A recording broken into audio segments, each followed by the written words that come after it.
Yeah. And we are You live. can get a following. Hi. There we are. Hello. Hello, everyone. How are we doing today? Tired. Oh, Good. good. I didn't have to work Tired. Right. I think everybody's tired. I'm here, but my ring light is still out, so I'm just leaving the picture up because I keep like disappearing because of the stupid darkness of my camera, trying to figure out where the fuck I am. So today. You have become one with the darkness. I mean, Tilt wants me to. Look, Cast I magic don't missile. want you to anything, alright? What your character Lies. chooses to do is what your character chooses to do, sir. Lies and slander. He's got a point. Feel the butthead flow through you.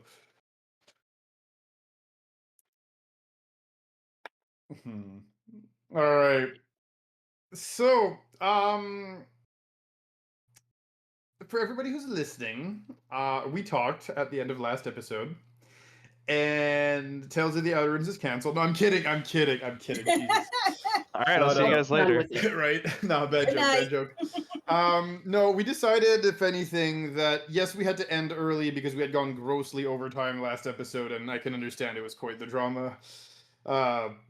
dramatic episode. But one thing for sure is, we talked about it, and I think we're just going to resume exactly where we left off last time. And by that I mean the conversation that Orto was having with Kodav in the cantina, I think. As much as, yes, everybody's tired of Tatooine and we want to fast forward to something else, there's a lot of important plot points, I think, that can be set in motion, for lack of a better term, in those last few moments on Tatooine. So I think we're gonna resume exactly that. So just to remind you guys a little bit of the setting. Kodav, you are there with Orta and the kid and Mibble in the back room, aka the kitchen of the cantina. You guys were discussing, long story short, you guys were discussing what had happened with the, I guess I would call it Nowhut's ship, for lack of a better term. And I am so sorry. I have such a hard time remembering your new character's name. I'll get there, I promise. I keep trying to call her Zuri, and I'm like, no, it's not Zuri anymore. Ziva. Ziva, there we go. I'll get there. It'll take me a few times, but we'll get there. So, Ziva, you were having a talk with On Lee in the cantina's main room, for lack of a better term. And I think that is where we had ended. So that's where we're going to start up. If that's okay with all of you. Fine by me. So, go by all means. I think the last thing you guys had said, Orta and Kodav, actually pertained to the reprogramming of the ship by Mibble. And I believe Orta had expressed discomfort at the idea of messing around and finding out, for lack of a better term. All I said was, told the AI not to take off of this planet with the Hut. The Hut is not allowed to take the ship off planet. Correct. Sorry, Orta, you were saying. Possible. Yep. Orta, you were trying to say something.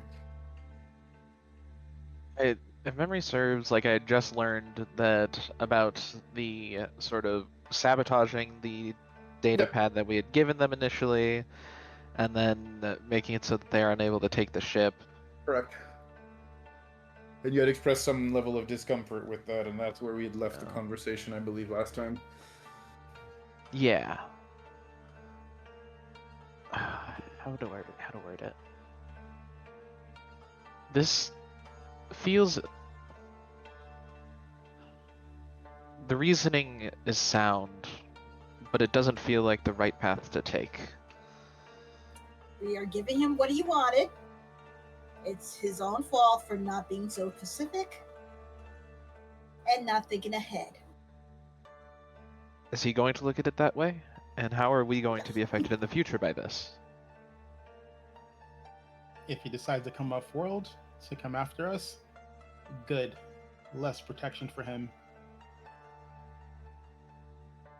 We get off this rock. We get back to the Jedi Council. We let them know. Let them take care of it. And I'm not gonna subject this sector to that psychotic hut with a Sith Lord's millennia-old warship. I wouldn't want him to have that either. Then But what's the problem? How we're going about doing it. This doesn't feel in a way that will lead to anything beneficial for any of us. It will prevent things in the short term. It will lead to more turmoil for many people at the same time. And having him have the ship free to fly about the sector does what for innocent people in the short and long term? Nothing Because good you there think either. I acknowledge that Because this is hard. Because if you think he's not going to be a raider, I have a bridge to sell you. Of course I think he's going to be a raider. That is obvious. Of course he's going to use the power, but he still has power to use in this context. And I'd rather have it focused on me than have it focused on innocent people.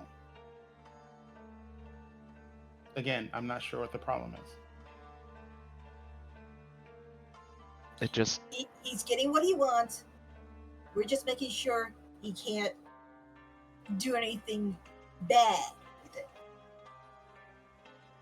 Yeah, he can turn it into a museum, open it up for tickets.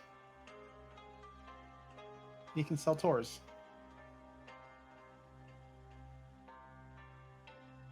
Don't think I'll be able to convince you or find the right words to say what I'm trying to say here. So I'll leave it at this. I do disagree, and I don't know how else to put it. Well, it's going to be reported to the council, and they can decide what they want to deal with it and how they want to decide to go with it next. All right. And then Orta just sort of takes his leave. All right, let's go get your stuff and hopefully get off this rock very soon.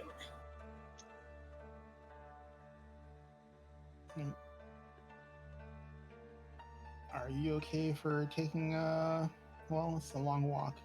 How you feeling? I'm talking to the kid. She looks up at you and she gives you this huge smile and she says, "Well, if I get tired, you'll carry me." He just smiles and goes, "Yeah, it's probably gonna happen. Let's see how far we can go before that happens, okay?" She nods, she throws up both of her hands in the air, and she goes, "Yep!" And she starts walking out of the kitchen. I'll follow Kodev. That would just like I'm gonna ask her along the way where her name is. My intention is only to get my stuff from the ship and then come back to the inn and just wait until the ship is ready to leave. Yeah. So I'm not sure if nothing's gonna happen, then I guess the scene is done at this point. But Okay. you know, that's up Yeah, to you. no, you guys are not gonna get ambushed or anything on the way to the ship right now. Okay. We have a few does days. Does she tell me her name? When you ask her for her name, she gives you this like blank stare. And if you want to roll me a medicine check, go ahead. But she doesn't give you a name. She just gives you a blank stare, and then she kind of goes, "Don't know." Jesus Christ.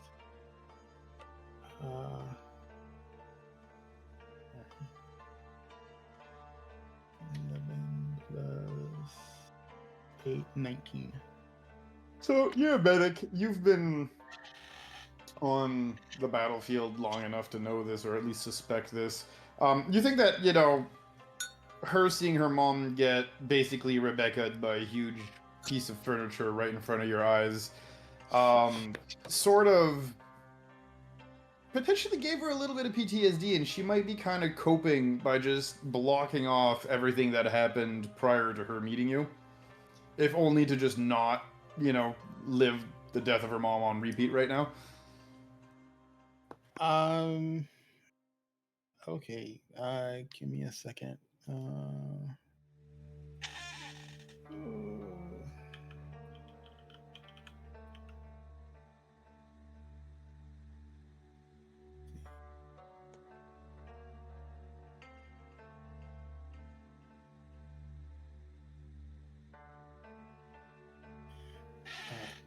Well, I can't just keep calling you kid. How about this? Until you feel more comfortable, how about I call you Bonnie?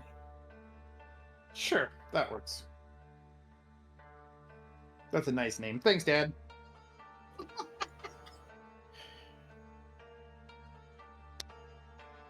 Oh, man. I'm just keeping it to myself. Yep. Oh, yeah. As you guys are walking to the ship, she'll look at you. And she'll ask you, by the way, Dad, what's in the big bag that you've been dragging around? Well, I'm not dragging around the background yet because we're going to the ship. No, but she did see you pull it out of the fridge. Or freezer. That is a science experiment for the Jedi Temple. Ooh. Is it like Yeah. super secret spy stuff? No, it's potentially biohazardous, which is why it's in a bag to keep people safe so they can't touch it by accident and get sick. Oh my. So it's dangerous super secret spy stuff. I mean, it's dangerous, yes. Super secret, not really. I mean, I'm a doctor. I deal with dangerous materials a lot. That's kind of my specialty. Is that like... Oh, sorry, go ahead. So I just have to take precautions, when I deal with that stuff to make sure people don't get sick. She kind of looks at you and says, that looks way too complicated, Dad, but okay. It is. I went to school for a long, long time to learn how to do it right. And that, Dad, sounds boring. And she just starts walking again. In my mind, I'm thinking like to some people, yeah, I mean, but he's just like, oh, it's not boring. In his mind, he's like, it's not boring. Like he's like totally into medicine. Like beakers and test tubes and dissecting things is like totally in his jam. Yeah.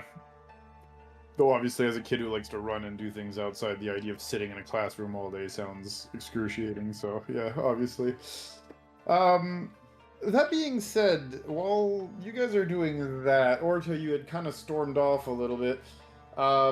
Where did you head out? If anywhere? I would have made sure all my stuff was cleared out, made sure that we were doing fine and clearing out from the reactor. We had quickly cleared out the reactor. That is not a problem. Okay. Thankfully, we had not fully settled in. Fair. Then we'll just be kind of just headed out to probably wherever, like probably the inn or the bar, Canteen? the canteen. Yeah, that's the one. Third time's the charm. All good. The canteen to sort of just stay central to where at least everybody's been meeting up. Okay. Very good. Just rummaging through thoughts. Okay, Zoro and Tam, we're gonna wait a little bit because, I think Zoro had to BRB for a sec. She'll let us know when she's back, but I'll get back to you guys as soon as she is. In the meantime... Oh, right, you guys were completely done with your scene? Okay, well, if you guys were done with your scene, then you're fine. Neville will mutter, maybe we should have Nixie eat the hut. Be better. If either Orta or Nixie is within earshot when you say that, the response at least you, Orta, will hear in your head is, no, we are on a diet. We do not eat junk food. Too greasy.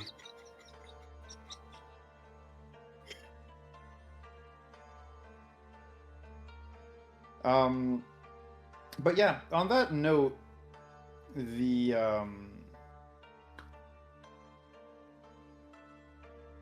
Biff musicians at the cantina continue playing their futuristic jazz. No, I will not call it what it's actually called. Continue playing their futuristic jazz, and the evening sort of winds down a little bit, and while you guys are in a rush to get off world, this entire little moment, this little respite in the cantina will give all of you the effect of a short rest, just in case it is needed after what happened earlier today. And at this point, it's more or less time to head on out, maybe catch that last lift-off window opportunity for the evening before the city sort of settles down into its evening routine. So my question to all of you at this point is there anything else you would like to do before you slowly head on out to the spaceport with your throng of companions in tow? Because yes, Nixie is bringing Forjolly with her. After I put Bonnie to bed, I am basically going to ask. I don't want to leave her by herself, but I don't want to take her to the seedy part of town so I can get my winnings. I would just ask Horta if he hears her, startle or freak out or anything like that, because I'm missing. If he can just calm her down. I'll keep an eye on her. We'll keep an eye on her. Don't worry. Thank you. And I'm gonna go. Like I said, this is the night before the morning, so kids asleep. I'm going to the CD bar to get my winnings. I have my ticket. It's a 15-1 bet, and I'm just gonna see if they honor it. Yeah. How much had you bet on that 15-1 bet? Do you remember? 5K. I wrote it in my character sheet so I wouldn't forget. All good.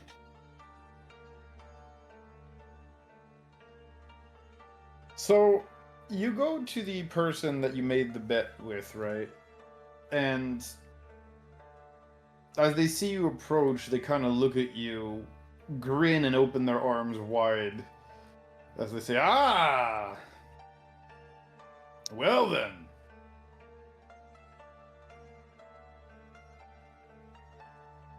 Here to collect, I presume. Yep, long shots pay off. Clearly impressive, mind you. The odds were definitely not in your favor. That's what makes it fun. Indeed.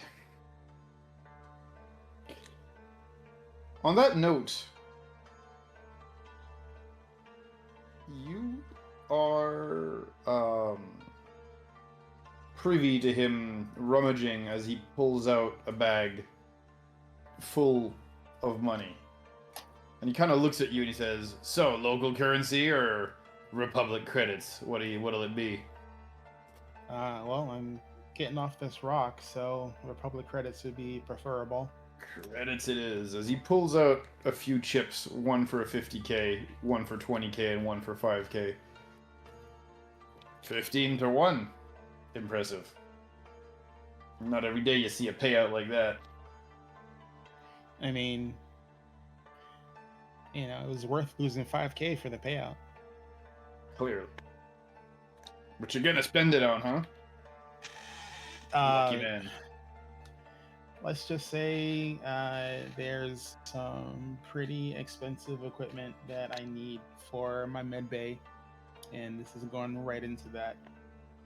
Makes sense.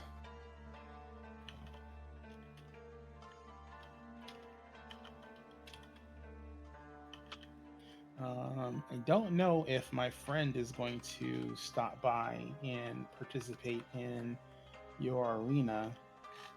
She is back to full health, but I I'm not sure if we have time for her to stick around and do some pummeling. It is one of her favorite pastimes, but if she does decide to jump into the ring, I will tell you, to bet against her, not a smart idea. You want to bet as much as you can on her. She's gonna win, despite whatever the odds are. I mean, that's the thing with the odds, right? They go in the favor of who has the highest likelihood to win. But we'll see what happens. So, Right, well, I thank you, sir. It's a pleasure doing business. it is what it is. I mean, I'll be honest, nobody expected them to win. I made a heck of a lot more of everybody else betting against them. This is not a big deal. But yes, congratulations. Well, shared wealth for all. You can't ask for more than that. True. Well, except for all the losers. I mean, if you're gonna bet, you have to accept the fact that you might lose. Very, very true. Oops, I never understood a poor loser when it comes to betting. Sure. You're basically throwing your money away. Whether you get something back or not is a whole other story.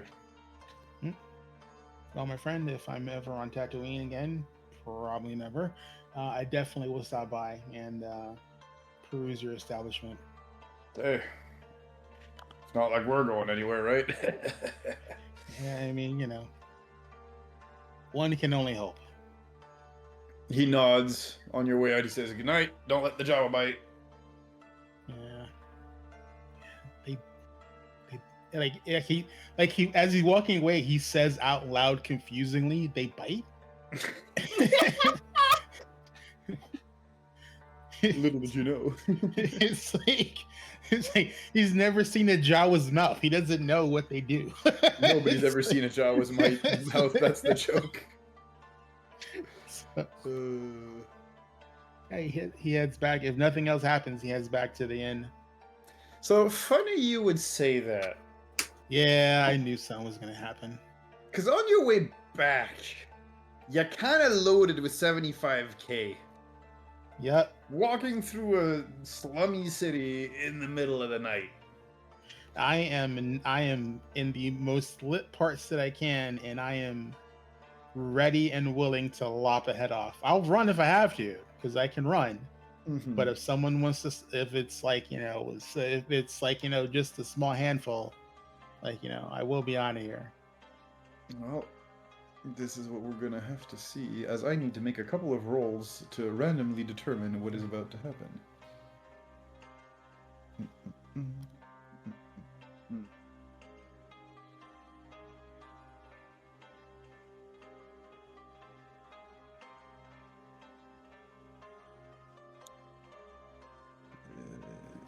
There we go.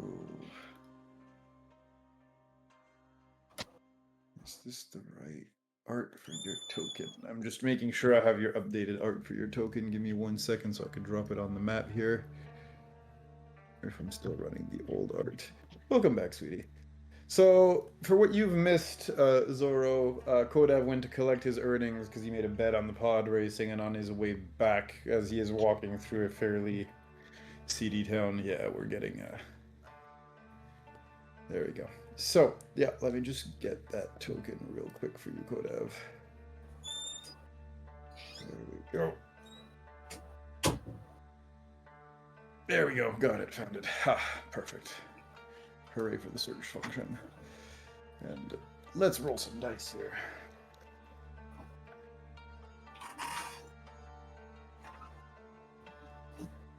That means...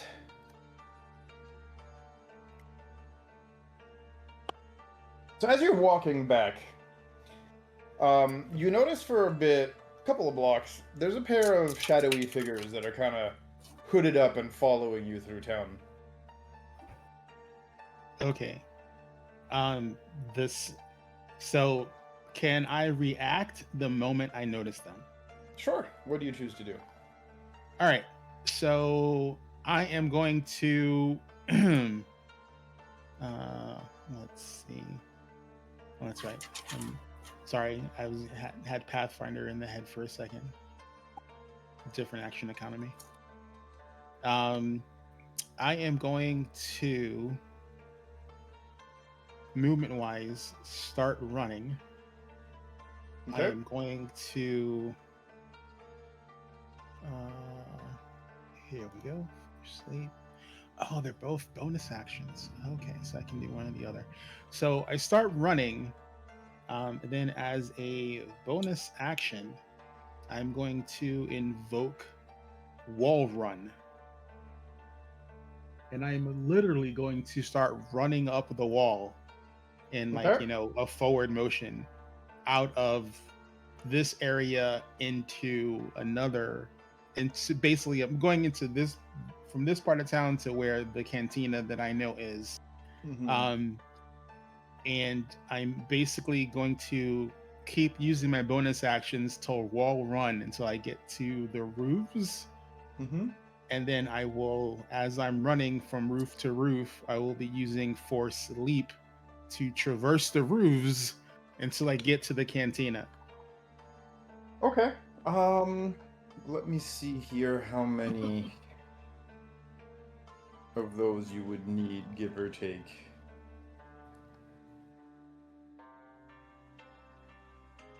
It's the average size of a Tatooine town. Yeah, I don't know how much force points Force Leap takes from you and how much Wall Run takes from you, but considering you said you were getting all the way to the ceiling to the roof of a building, I think you could have done that in one Wall Run, so I'm not going to have you pay for more than one force point wise. However, I'll say you'd need at least 7 jumps to kind of hop over enough of the city that you'd be able to kind of ditch them and get to the cantina. Okay. Let's see. Continuing turn. Okay, so I can use, when I use the Force Leap, I can use my Force casting ability score instead of Strength for the jump. Yep, that is correct. And thankfully it's a cantrip, it's at will, so you're not expending force point for the leap, so that's fine. I thought it was still at least 1 minimum. Yes, but it's not a higher level of points. Oh, okay. I'm sorry. This is mean. Yeah. No, that's fine. I'm like it's not free. No, but you're not. They're at will basically for that one. Actually, Yeah. I think. Actually, let me double check. Yeah. Force Leap and Force Jump are at will. No, Force Jump is level 1. Force Leap is at will. That's what it is. Oh yeah, Force Leap. I'm sorry. Yeah, I did. So I know Jump you're paying a point. Leap I'm double checking, but I'm pretty sure because Leap is a cantrip. It's at will. Yeah, I didn't take Force Jump because I had to have Force Leap first before I can do Force Jump. Correct. I think it's the prereq. Yep. Yeah. That is correct.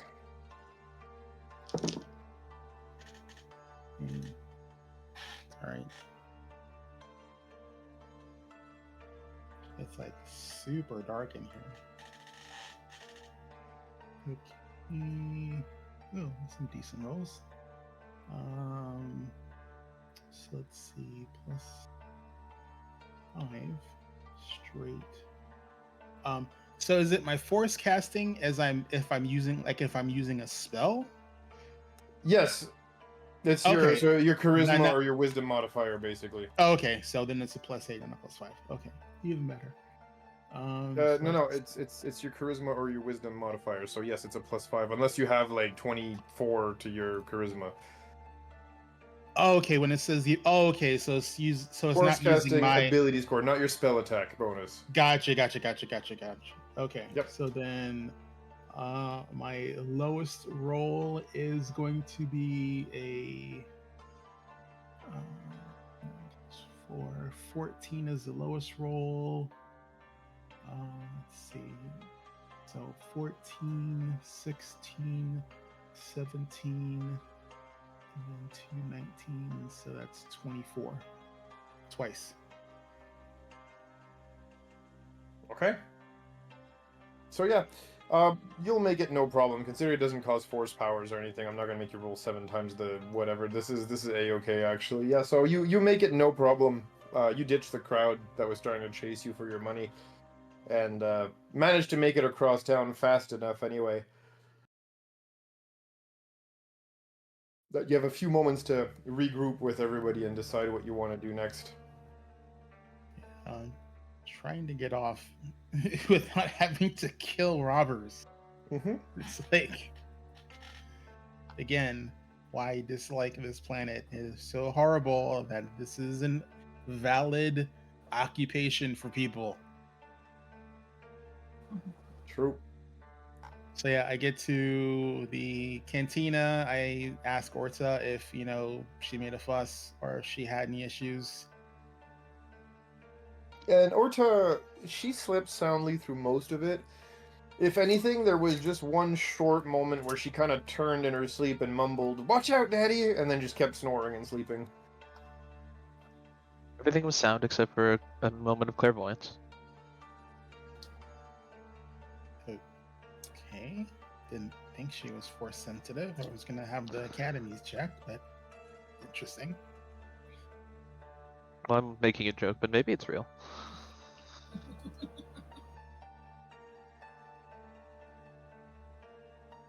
But Yeah, she slept soundly. All right. He's like, "Oh, thank you very much. I appreciate it." Of course. And then he's just like he's sweating. You can see he was doing something like very very vigorous for an extended amount of time, and he's just like, I need to sleep, so I'll see everyone in the morning. And he just goes to bed. Okay. So I'm assuming everybody here sort of settles in. Is there anything else anybody else wants to do before we have people slowly head over towards the spaceport? Nibble talks to Anli. So I heard you got us a ride out of here. I did. Okay. Just to let you know, Kodev's bringing a kid. As well as the, Sorry, he's bringing a kid? yeah. As well as the bartender here with us. And the bartender. Yeah. So we have Kodav, myself, Orta, you, Nixie, the bartender, my mother, the bartender, this kid. Yeah. Well, that's an extra 2 people than what I told the people we're getting a ride from. As you say that, you do see Nixie walk in with 4 Jawas in tow as they go and follow her into the cantina. They're gonna have to share a room. They kind of look at you and they say something rude in Jawanese, but God knows what that is. She tell it was Read a rude, high. and that was about it, so she might, Look, I don't know how big the ship is that we're going to be flying on. Can't give everyone a own room. Well, the kid's probably gonna bunk with Kodav, so. They definitely grumble in Jawanese, but yeah, it is what it is. So I need another 6. Oh god. Well, in the morning I'm going to have to call our ride and make sure that there's enough room for everyone. I don't know the size of the ship. I negotiated 6 rooms. Well, technically it's 8 that are all together, but one sharing, so that's 7. And Oh, there's still 6 rooms. 7 rooms. We'll need 7 rooms because the bartender will get their own room. yeah. We'll need what I 7 said. rooms, and the other extra people will have to share. We'll see if there's a larger room for Nixie and her group. Or maybe some of Those them things bunk are up with not Orda. coming with us, are they? Yeah, I think you're going. Are you going to argue with Nixie and possibly get eaten? Hey. I'm just asking. I'm just saying. Piss off Nixie too much, she'll probably eat us. She's probably already planning on how to eat us once we die. Like a cat. Look, maybe some of them can bunk with Orta and some of them with Nixie. I don't know. But that's for them to figure out. I will at least arrange one more bedroom and inform of the extra passengers. in the morning when it's not an ungodly hour to call someone. Well, just thought I'd let you know. In the morning, we probably have to take Kodav to go get his winnings, too. He probably shouldn't do that by himself. I think he might have went over to get that. He does know that we're in a city of lowlifes and thieves, right? But he does have Jedi powers.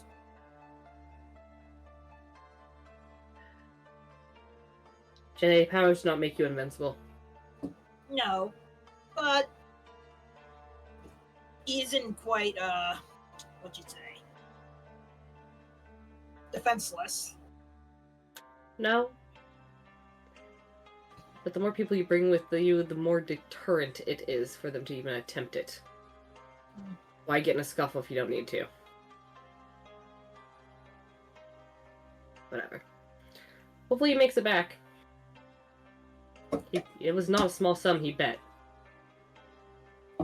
Speaking of which, I wonder if I got anything from winning that race.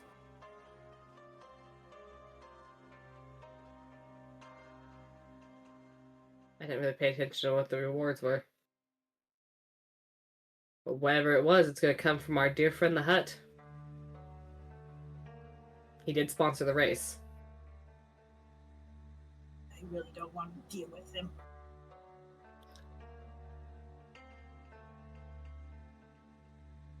Although he doesn't really have to know what's going on.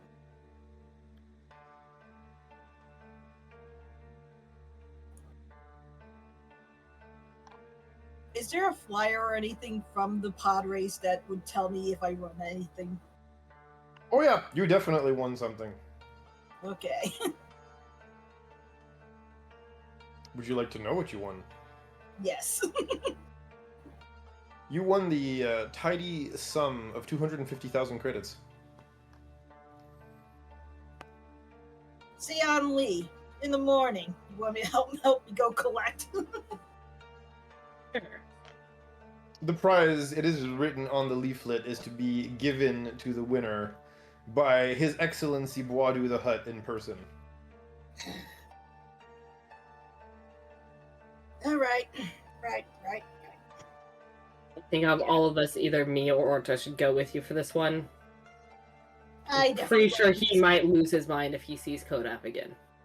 Yeah. I definitely want my bodyguards.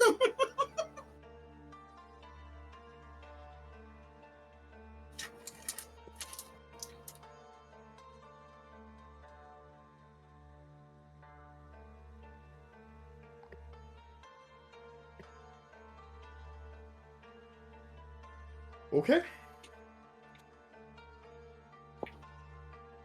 So with this, the evening does indeed end. And morning does come along. As the noise of the city's foot traffic resumes, the smell of beasts of burdens, the sound of the crowd talking to one another, the shouts of the street vendors form a wonderful and complex melody that pulls you from your sleep, at least the more sensitive ones amongst you. But yes, it is morning. My question now, what do you all do? As you It's not an ungodly hour. No. I will call Zahira. Zahira. Zahira? Ziva. One day. Ziva. I wasn't looking at it, so I was trying to remember it, and that's always a challenge. When Ziva. no one looks at my stream name. I wasn't looking at the stream! Womp womp. Look, I don't normally look at the stream. Mm-hmm. Admittedly, I just remember it by thinking of Xenojiva from Monster Hunter. Who? But Yep. What? Go it ahead. works for me. So that being said, no, I can't say it. Fudge. No. Ziva, you It's get like such an easy name too. it's not because Ziva. your name is hard, it's because there's Ziva, there's Zizu, there's Zuri. I'm like, Jesus fuck. Y'all named your characters with Z's over and over again, and my brain is just like, which one? Which Welcome one? to Rojan's I'm world, where we at least have one character every campaign that can shorten their name to Callie. Right. Every campaign. But yes, so Ziva, you get a ring on your comm device.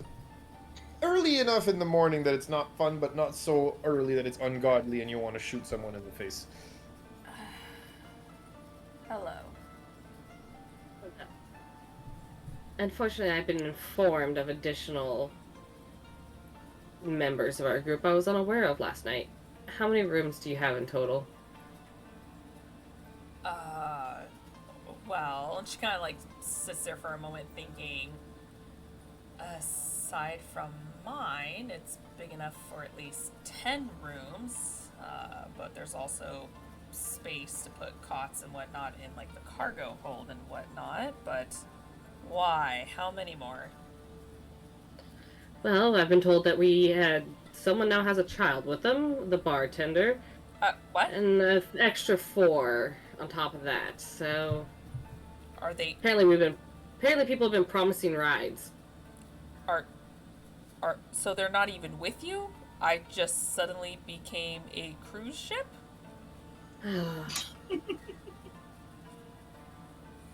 Look, I just learned of this last night. Four of them are definitely with us. 5 of them, I'd say, are with us. And the rest are people bumming a ride off Tatooine? I think only one is hitching a ride. I don't know where the kid Uh-huh. came from, but apparently there's a kid involved now, and Okay. the well, hive mind expanded, so we have an additional 4. Hey, the hive mind expanded, so we have an Um, additional 4 out loud. So, did you all discuss where your destination is? No.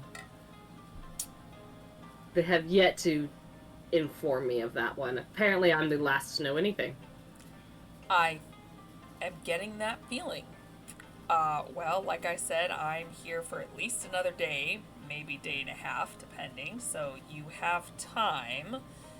I'm telling you right now, depending on where you guys go,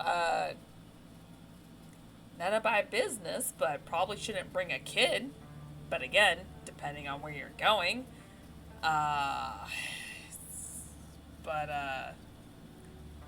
Yeah, why don't you give me a ring when you guys decide where you're going and to make sure you got a final head count? You know what? Just for good measure, who are the other 4?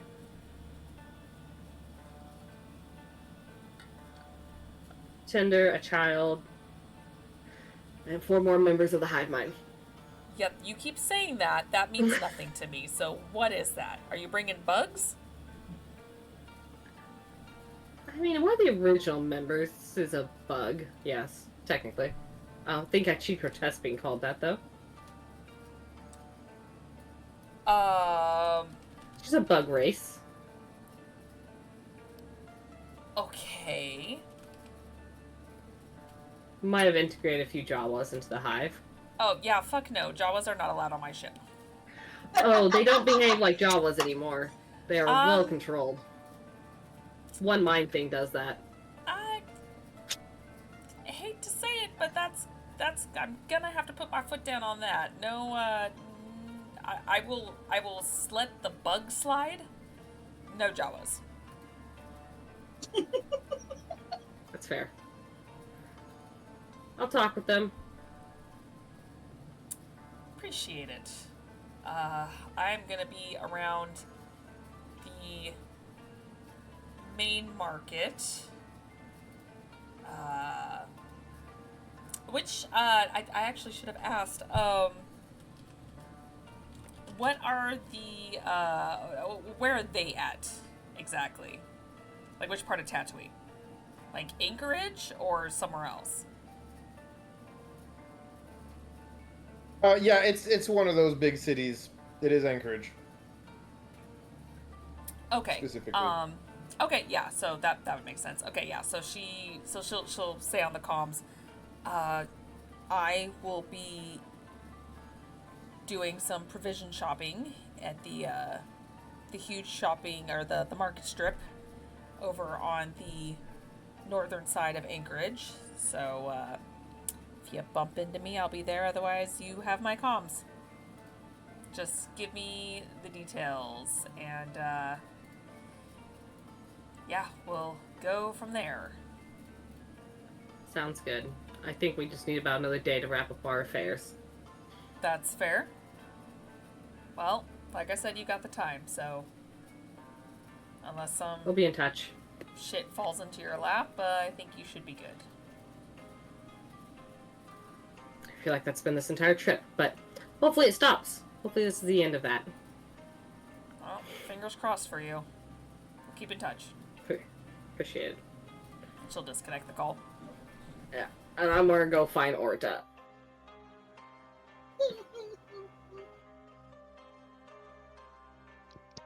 Okay. Orta, Yes. you want to explain to me how we acquired 6 new quote-unquote crew members that need a ride? Well, I don't know about 2. Well, I'm not entirely sure how the child was acquired.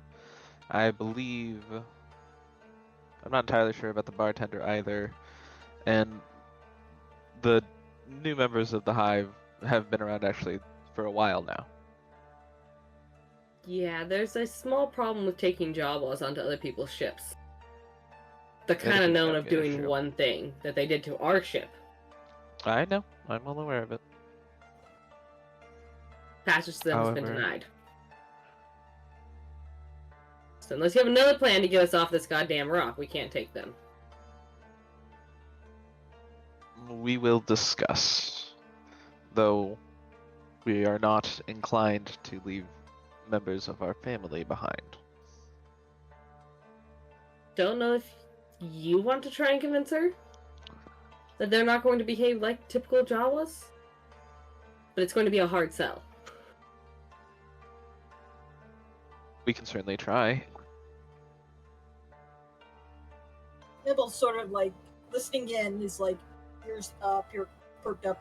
Are these any of those newer Jawas that were more or less integrated into your hive after Nixie's metamorphosis or whatever it was?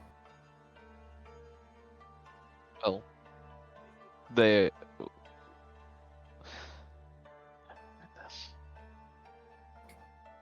We have been together for a while. If memory Pretty sure these serves. are the ones that broke our own ship before it That blew were up. then introduced into the Hive. I'm just asking because the last time she added new Jawas, they turned into bug Jawas.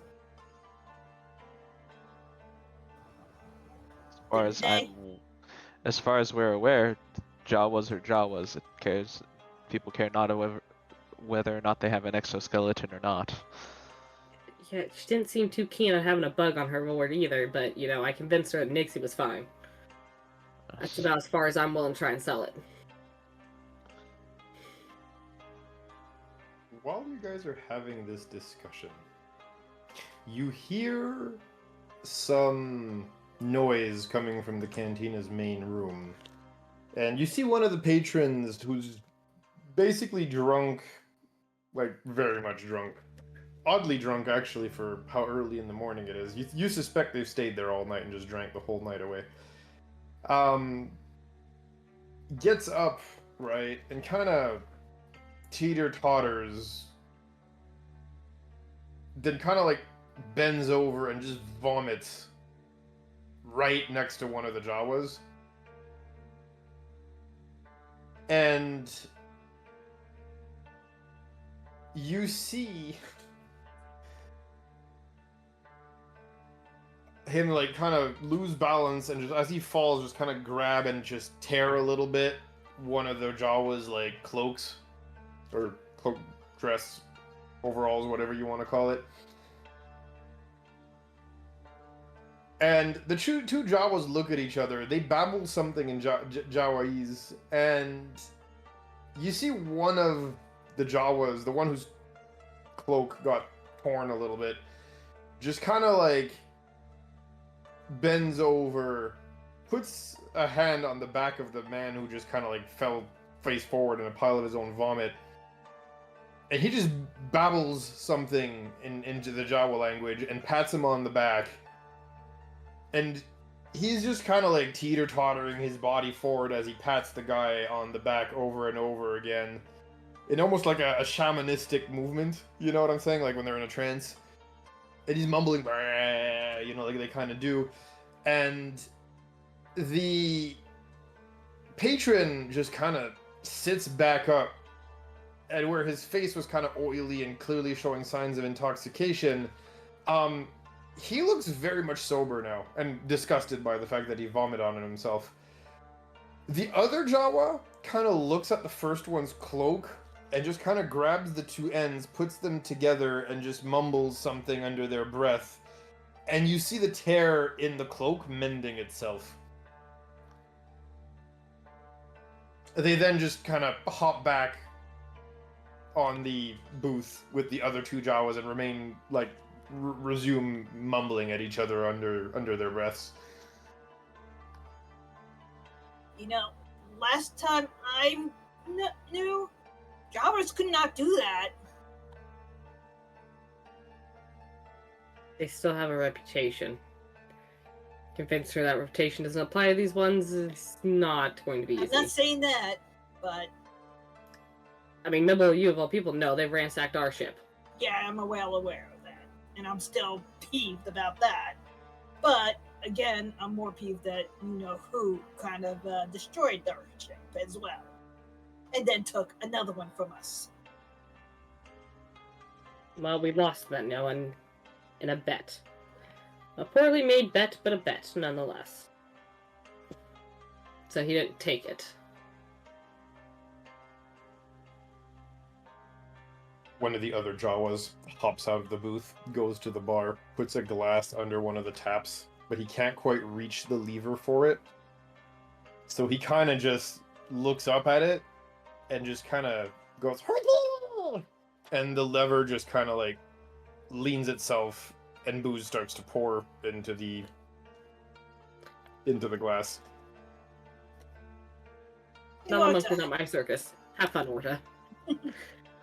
Hey, Orta, how many of these Javas does Nixie have that can do stuff like this?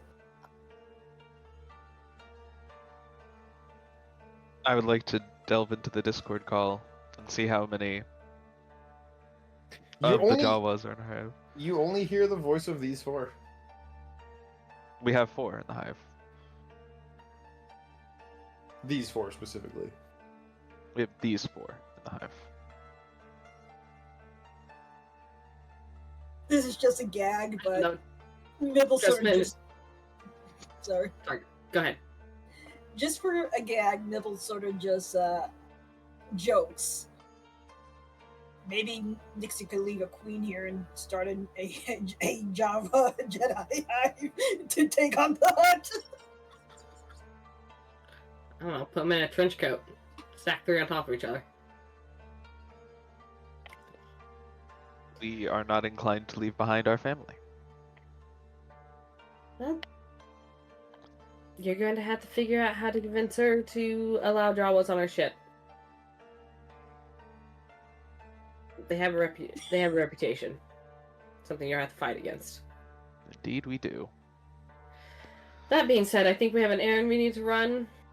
I think we need to pay Guadu a visit. Yeah. Let's just get it over with. Right.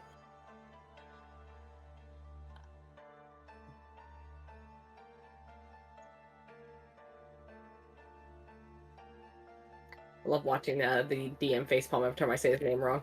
You said it right this time. That's not why. Oh, did I? Okay. This over and done with. So, no problem for that. I just have one question to you guys, though.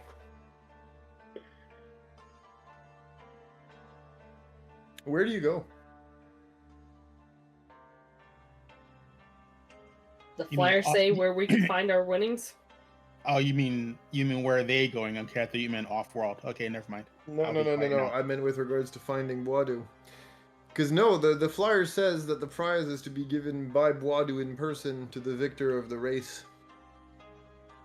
I guess we go to where we could collect winnings for the races, like where bets are made and whatnot. See if they could get a hold of him so we get our winnings.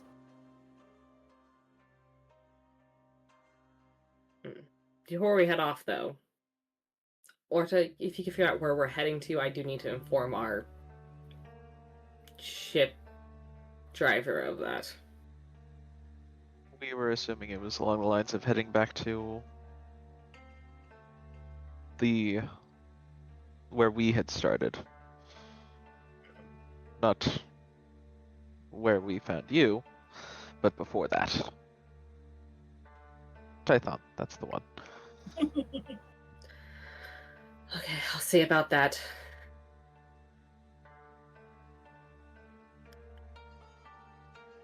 All right. Are you coming with us? We were not intent on leaving Mibble alone in this particular ordeal. Yeah, I feel better with my bodyguards. Thank you very much. She wasn't going to be alone, but I appreciate someone else coming along, too. We were not saying that you would abandon. Simply, we were intent on coming along. Nothing about your actions. Omni will just give Orta a grin as if she was just giving him shit just to make him feel uncomfortable. We feel very uncomfortable. Always. Okay. So, I'm assuming you guys head to the track. Yeah. Following Mibble, so. Pretty much. Okay.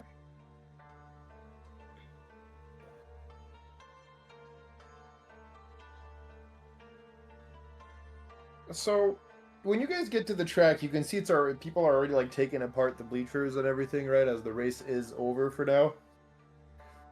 The viewing tower is a permanent structure, so it is still there.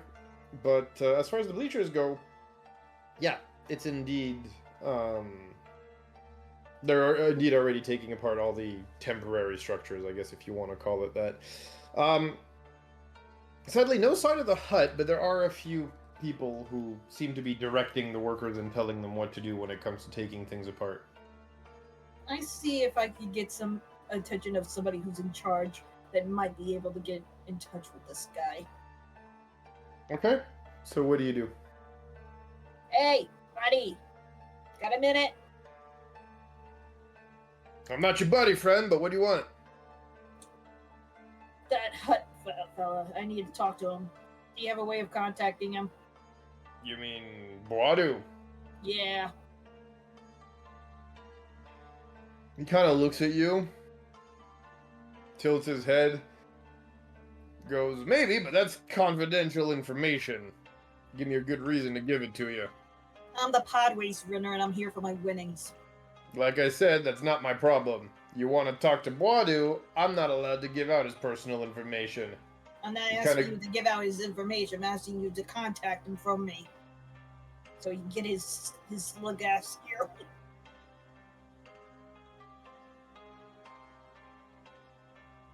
He kind of looks at you and he says, sure. So you want me to do you a favor, do you? When I'm in the middle of taking apart this entire thing, I'm busy. Emily's gonna step up behind Mibble so that she's in this guy's line of sight. Just kind of cross her arms and just kind of just stare. Roll intimidate. Yes. I will step up and give guidance. As you also That's cross it. your arms. D4? Yes. Extra D6. D6, okay. Different systems, it's different way, so I have to ask. Yeah, it scales in this one. It's fun. 15, and you said intimidation at the dirty 20. Okay. Very good. And then he looks at the two of you kind of posturing behind him, and he's gonna shrug and he's gonna say, "Then again, I'd rather not be busy for the rest of my life." Yeah, give me a minute. He kind of walks around the corner, and you can hear him mumbling into his comlink. And then he comes back and he says, "His Excellency Boadu will be with you guys." And he looks at his comm unit again. In about 15-20 minutes, he'll make his way here. Fine.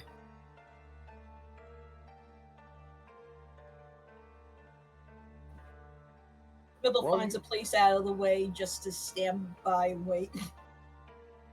And while you guys are waiting and doing that, I wanted to ask, Ziva, you went to the Yes. market. Were you trying to purchase anything or do anything while you were at the market? Oh no, it was just complete mundane stuff. Okay, like supplies, random stuff. Yeah, like rations Sure. and stuff like that. Yeah, just. Hold up, packs. It's Sorry, alright. they're Kelto packs. I'm just saying. I'm sure you can find Kolto packs at the market if you need them. I'll take the lot.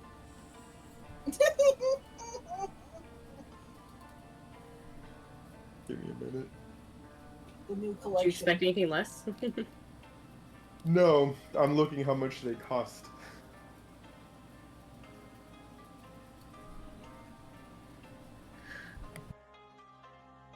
Medpack, let's see here.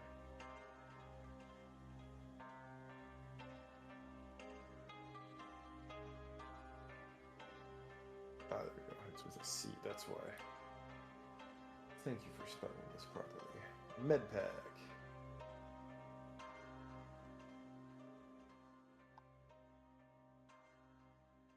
It's the regular Medpack. Let's see what the improved Medpack looks like. I want to say I remember them being 50 credits. Or at least somewhere around there. If you're talking about the regular old Medpack, yes. I'm pretty sure that's what they are, but I'll tell you, I have it right here. Medpack. Medpacks are 300 credits. Ah. You guys were getting them for 250 because you were buying them in bulk.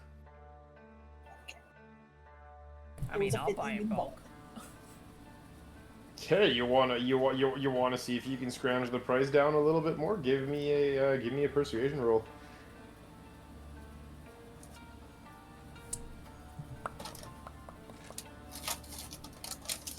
Or any other roll you could justify me, really.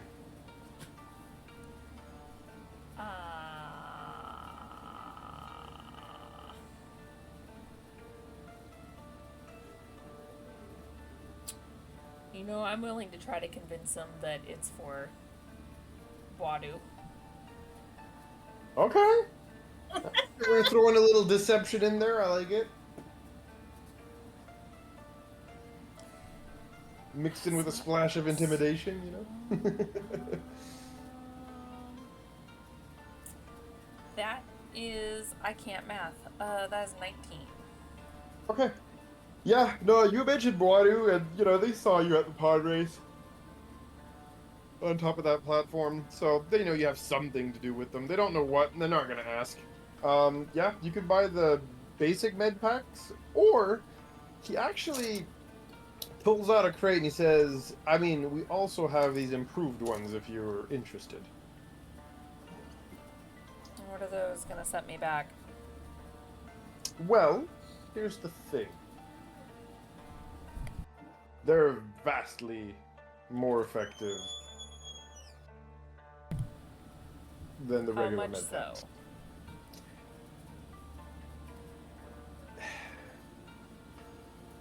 When you like say that, you see the guy almost like physically recoil a little bit. And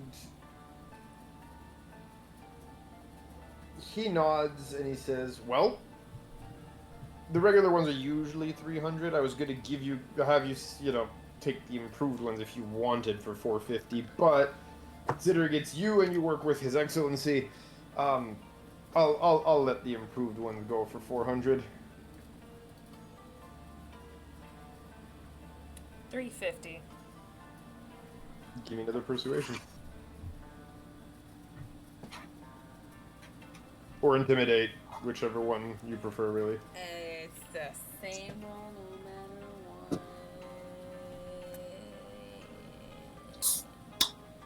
16?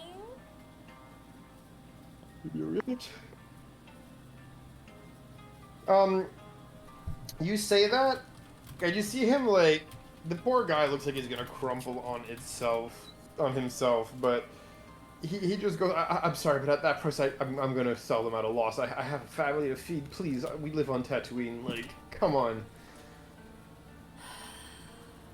How many does he have?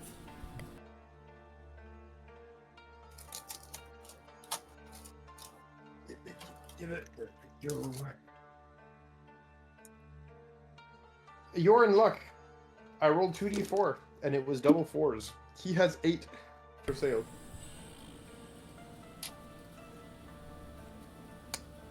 Oh shit, I can't afford 8, but... How much was he selling the regular ones for? Normally he would sell them for 300. He was willing to sell them at 250.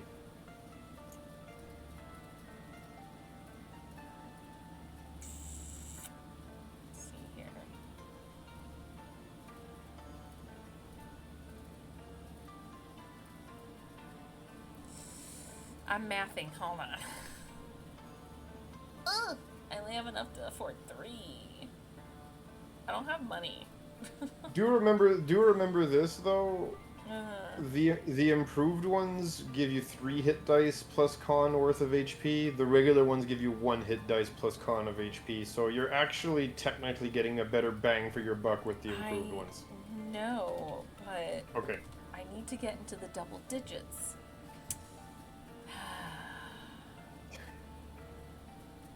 Alright, I'll buy 3. Okay. So yeah, that'll be, there we go.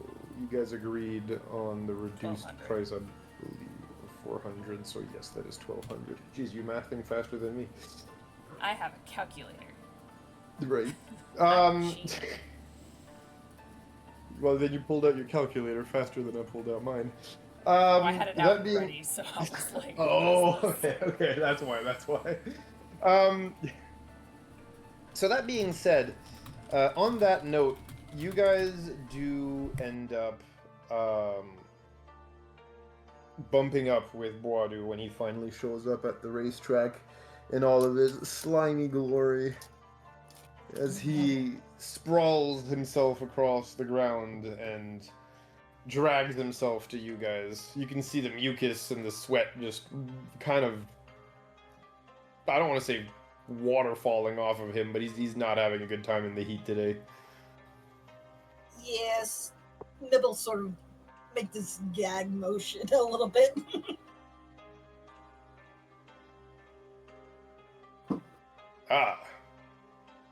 I thought our business was concluded. To what do I owe the pleasure?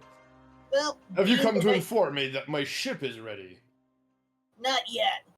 But Close. Being that I did win your race, I'm here for my winnings. Ah, you want your money. Yeah, well, we kind of need it. Indeed. He kind of looks at you and he gives you this, like, very intense look as he looks you straight in the eyes. Nibble just looks annoyed. And he's looking at you unblinking. His jaw is huge because he's a Hutt, so it gives you a little bit of a Cheshire Cat impression, you know, when he's looking at you that way. He's just not smiling. And Nibble gets a bit of a chill.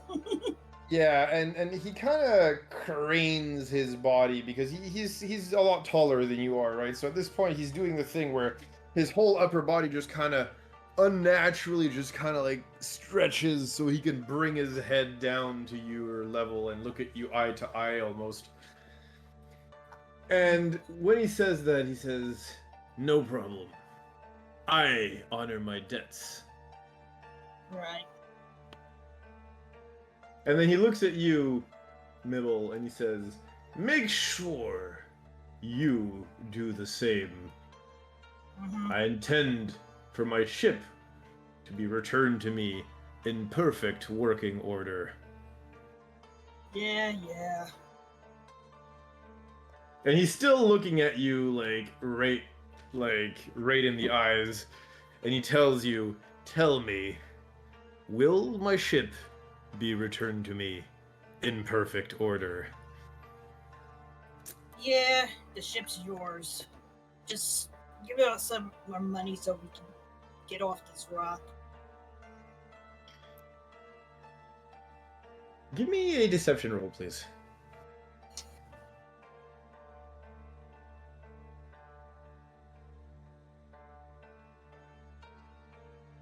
One die.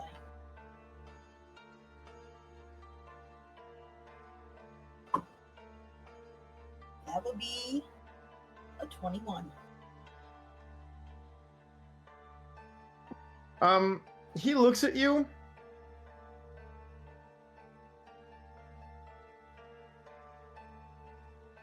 And there's this like floating moment where you're not sure if he buys it or if he's gonna laugh or if he's gonna just take something out sharp and stab you with it. But after a while, he takes a deep breath, exhales, and you smell the putrid breath of a hut. And then he straightens himself and he said, "Good! You two, make sure that this one keeps to their word. They've screwed me once. I'd hate for them to screw me twice. Then it would not simply be shame on them."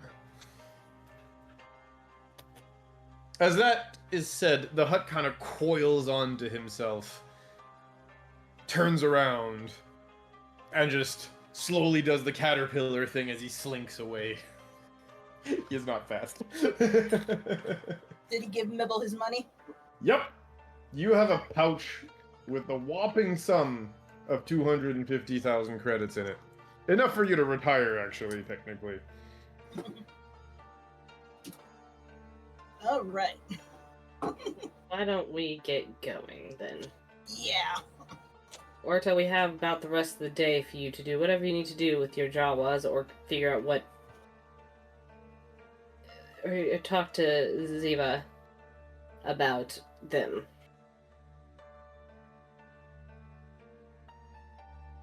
Have you told Orta that this was the same person from up Nope. top? Nope. Well, Just said the name. it would help if I knew who I was looking for in that regard.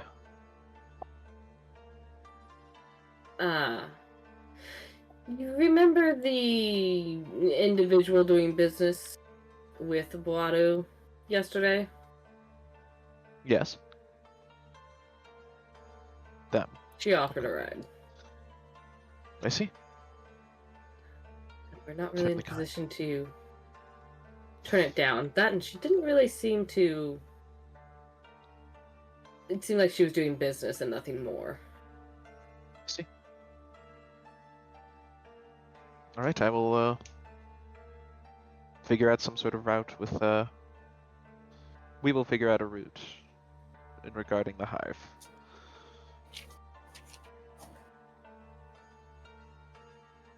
And then yeah.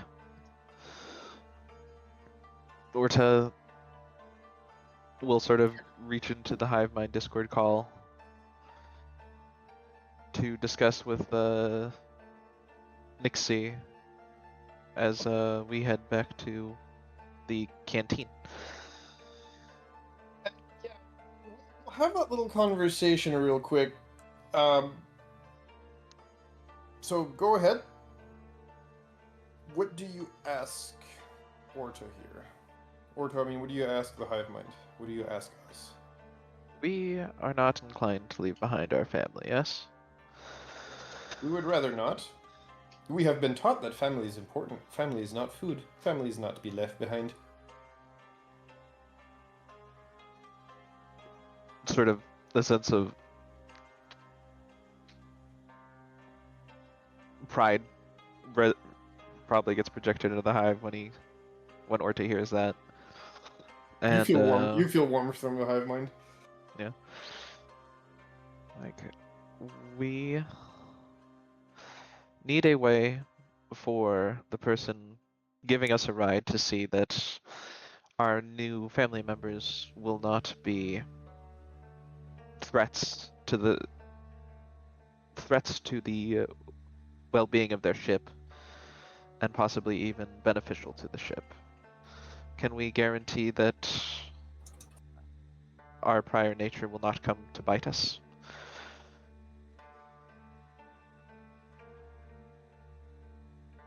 We do believe that we are intelligent enough not to bite the hand that feeds us a way out of this planet. We do not wish to establish a hive here. The living conditions are too demanding. Agreement resonates with the hive. Well, then we need to figure out a way to show our value to our benefactor.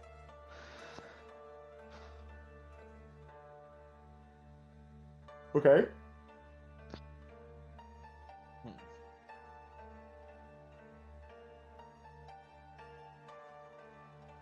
Whether that be perhaps we use this form as collateral? I'm not sure. We're not When sure. you say we use this form as collateral, what are you talking about? Basically, Orta guarantees that basically on his life. Oh, I see what you mean. Yeah.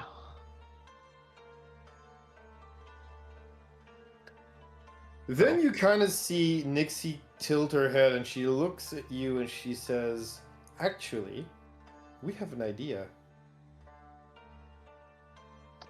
What is our idea? We think that the emergency rations have more than enough collateral to guarantee repairs on any damages done."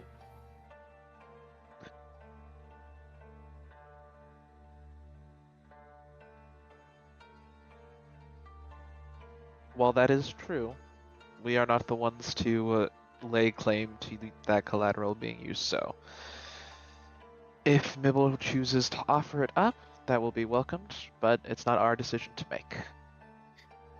We believe asking might be in order. We can ask. We can.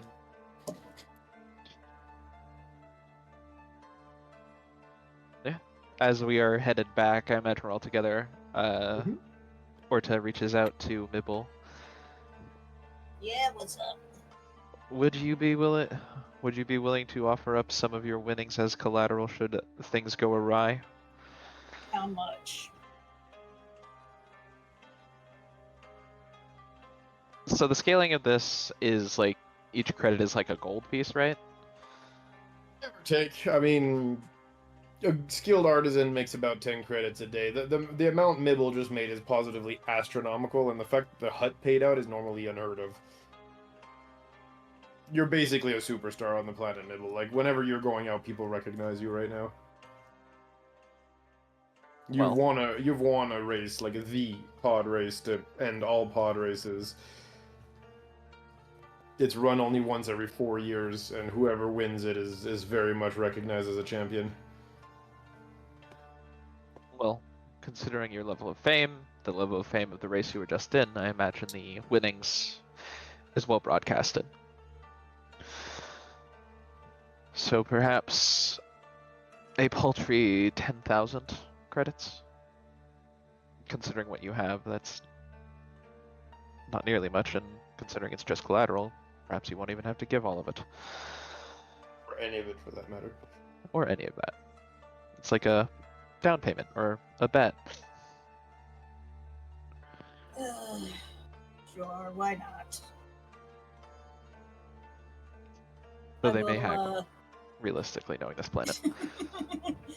I give him the 10th thou, but if he doesn't spend it, he gives it back. Yeah, How's that? basically. This is sound. This is what we were thinking. Mibble will try to see about getting his own supplies in the market as well. Okay. Before we do either of those things, it is 9:30. Do you guys want to take a quick little break right now? It would probably be a good time to do so. Yes, please. So let's Outside go of the take- hive mind, yes, please.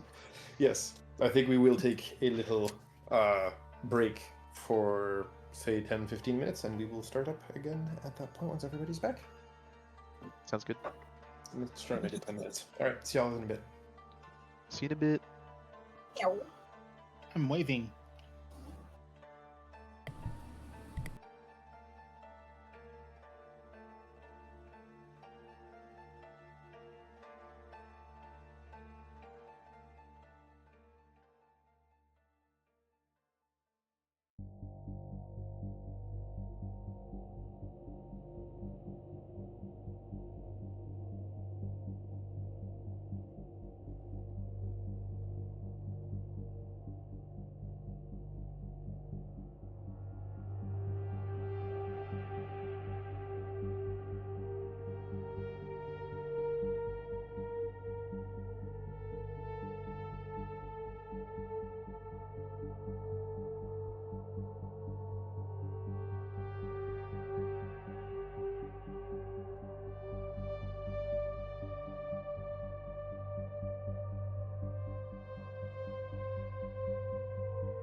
Anything outside that radius is no longer considered city. And we are back. And there we go. Hi. Hello. I'm slightly Hello. blurry, but I'm sure it'll fix eventually. I'm still waving. There we go. Invisible. He was He's waving been the whole waving time. the entire break. time. Yep. Same brain cell. Right. We're sharing a brain cell tonight. Exactly. Uh, So, welcome back. We are going to resume.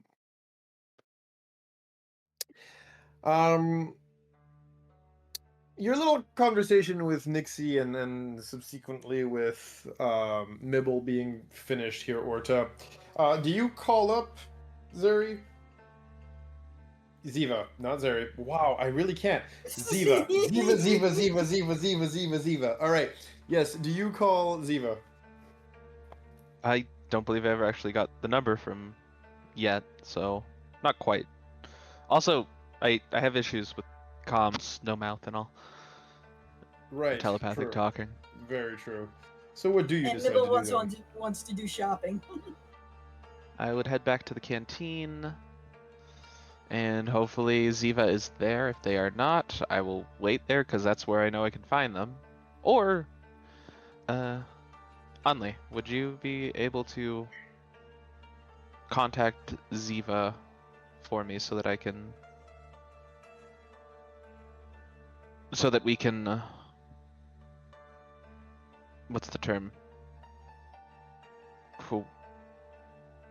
Oh gosh. Out of character, I'm just forgetting words. Have a meeting. Have a meeting, meet up, Converse. discuss, converse, make a deal. Make a deal. On top of the deal that's already been made. Certainly. I can arrange a meeting. We appreciate it. The solution that we came to is providing more funds for the increased trouble.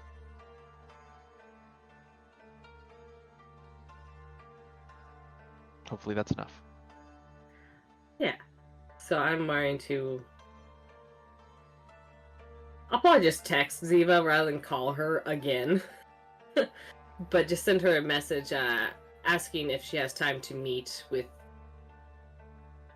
the person who plans where we're going. They have trouble with comms. And can't call.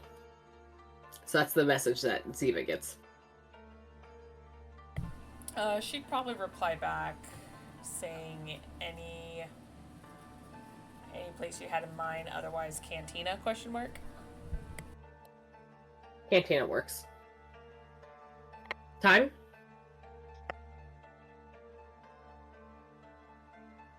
I will be available this afternoon. We'll be here. And I will pass that along to Orta that she'll be in the cantina sometime this afternoon. Works for me.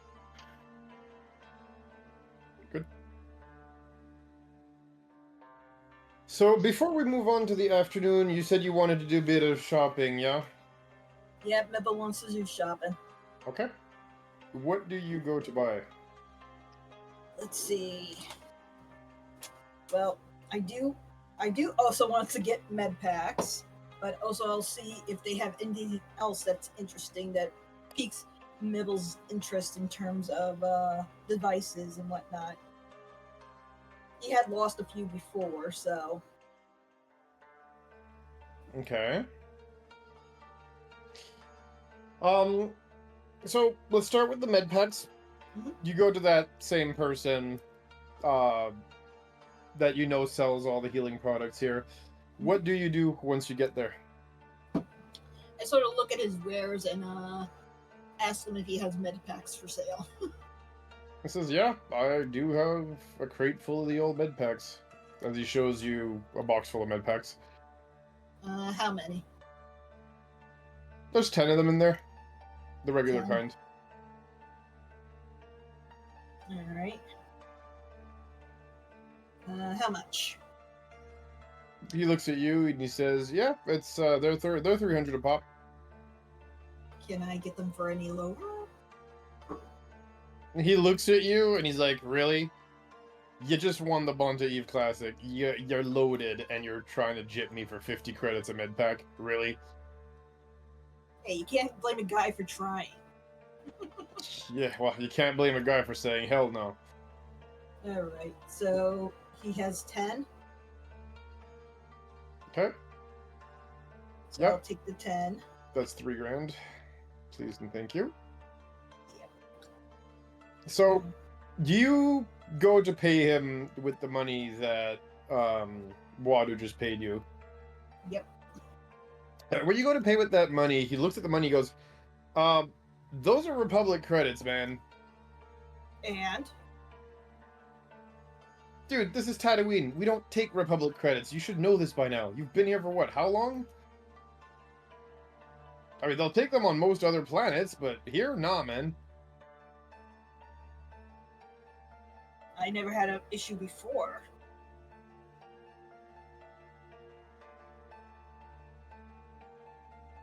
He kind of looks at you. And he says, and he shrugs and he says, yeah, well, that was before you were champ. Come on, real money. Spit it out. I'm sure the fat slime ball paid you with actual cold hard cash.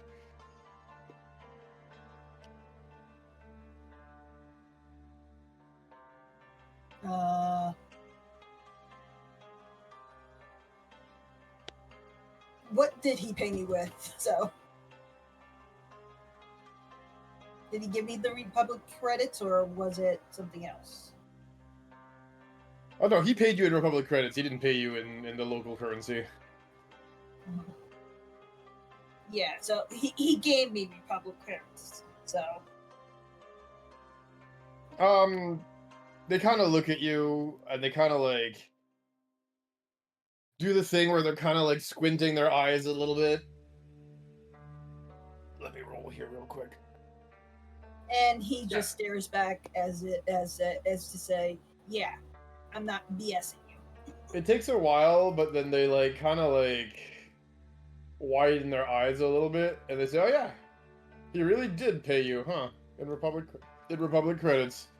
Wow, just wow. Well, All right, I just want to get my stuff and get off the planet. So sure, fine. 3,000 Republic credits. Ugh, I can't believe it. It's only because it's you, champ. Thanks.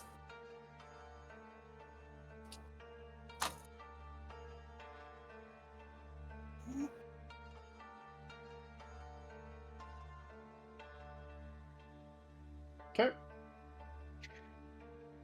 What else did you want?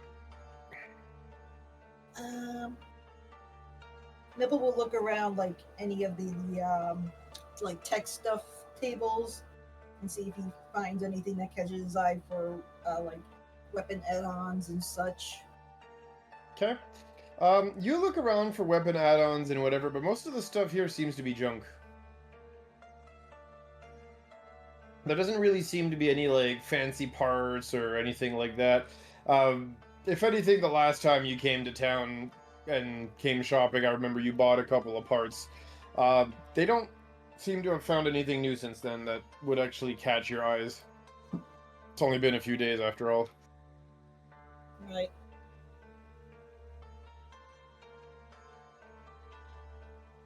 Okay. Yep. Sorry, the dice were not in a good mood for loot. Well, I got 14 Colto packs on me, so. There you go. Oh no, it's a competition. Zoro, she has more med packs than you. I have 8. For now. The consummate response. Alright. Hey, So- at least I share mine. Right. Back to the cantina. Once you get to the cantina, you would see probably at around that time, you would see Ziva. Hey, I got it. You'd see Ziva arriving at the cantina. As Ziva, you find Orta and Only in the cantina's main room, of course. She'll walk over. Hello. Greetings. I recognize you. We recognize you as well. And we are the culprit for the 4 extra bodies that you will be taking aboard. Not the child or the bartender. The Jawas. Yes. Why are Jawas coming aboard a ship?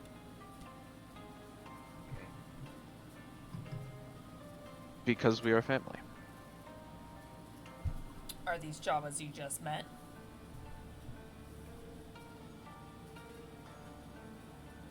We are of the same mind.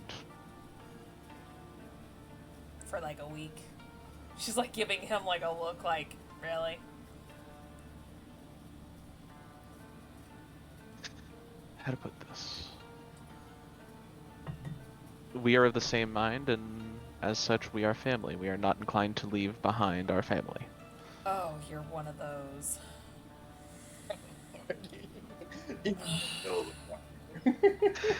I love That's the just response. the... Sorry, go. that is- We guarantee that our family will not cause issue, and as incentive for your belief, extra payment seems to be the soundest option for the extra possible trouble. And as such, we have 10,000 credits to offer for that security, should anything go awry. I mean, 10k is no small sum, by the way, Zeri. Like I said, a skilled artisan makes about 10 credits a day. One day he'll get my name right. It's alright. Did I say Zeri again? Ah, I meant Ziva. I'm so sorry. Wow. I am so sorry. I meant Stick it up Ziva. next to your monitor so you have to look at it every time before we say your name. I swear to hell, I'm gonna put myself a goddamn post-it on top of my screen.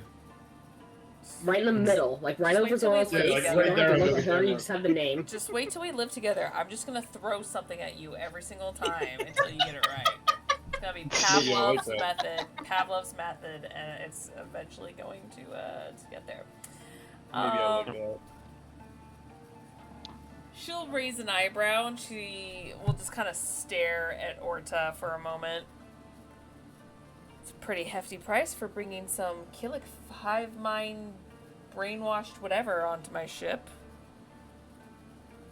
We acknowledge the risk that they provide and the reputation that we hold, and as such, we feel it pertinent to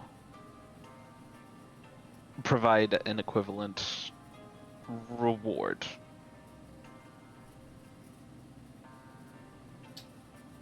Well, I do appreciate you putting that into consideration. Where am I charting this lovely, large, she kind of looks at Onley, group? Yeah, look back from Onley, like, dear God, I know.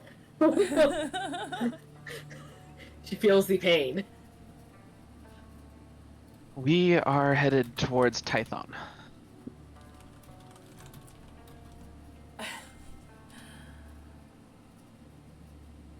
Jedi business? Yes. Well, that's awfully far out of the way of where I'm headed, but for 10,000, I think I can make an exception. Very We well. appreciate your generosity. I do have a on-the-fly rule then, since I don't normally allow,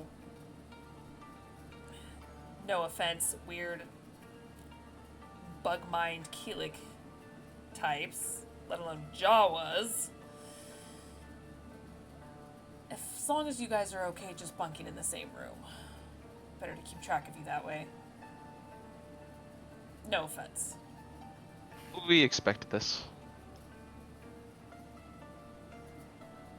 And we are okay with it. Alright. Well, we have a number. a price and a destination. Are you done with your business here?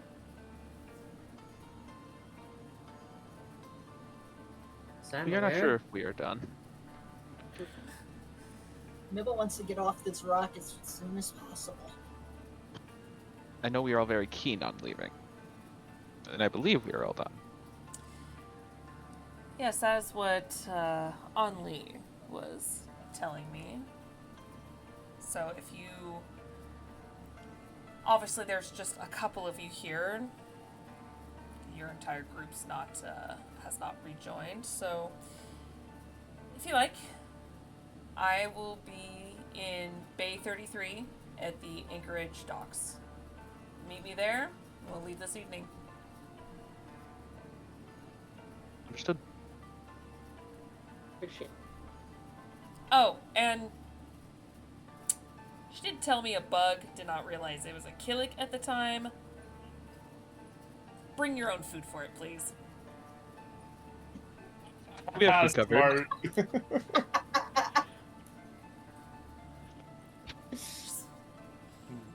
She'll nod and give another nod to Anli as well, as she'll kind of down a shot and make her way over to the docking bay, where she can just start loading up her supplies and provisions that she bought.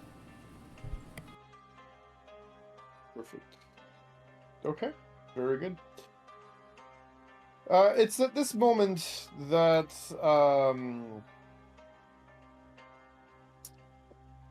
you, Azrind, did you want to, Kodav, did you want you and Bonnie to come out like then, or more towards the tail end of the conversation? I wanted to come out and be at least seen or acknowledged by Ziva. Oh, okay. So yeah, Ziva, as you're exiting the building, coming in the building, you'll see a Togruta with a human kid in tow walking in. I mean, to be fair, Ziva walks by. She doesn't know that she's seen kids around. She doesn't know that's the kid. Yeah, of course. Yeah, she No, doesn't know. I'm just saying you guys are kind of crossing in the doorway. The question is, does Kodav initiate in any way, shape, or form here? I mean, I don't know. What I look like. I don't know. Yeah, I don't know if she's the captain. Oh, well then, yeah, you guys will cross each other without knowing each other, unfortunately. Yeah, to be fair, we don't know what it looks like. I hate to say it, but, like... Or communication on that part. If I remember correctly, I think Kodav is actually the only member. I don't know what they look like, because I remember Anli saying that the pilot that I bet on was one of their own. So she recognizes Mibble, but yeah, she literally would not recognize anyone else. So yeah, so she would just walk on by and keep walking out to the docking bay. Kodav, Nixie, and Anli's mom are the ones that she included in her original account that you weren't aware of, that you've never seen. Yeah, I mean, you gave her a number, so it's just a matter of like what they all look like and where. But she gave you a place and time, so it's up to you guys. Well, Orta, do you want to spread the word that we're heading out this evening, since you can quickly contact everyone? We can do that. I'm guessing everyone is at a communal table. I will sit down with the group. We'll be heading out this evening. Anchorage Dock.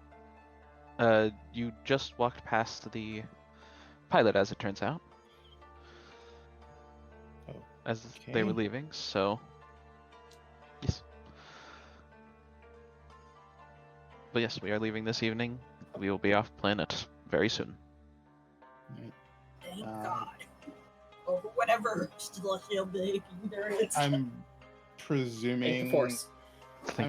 her ship has a medbay with stasis pod, or at least some form of cryostasis in her cargo bay. No idea. Didn't really ask. It's a ship. We're in desperate need.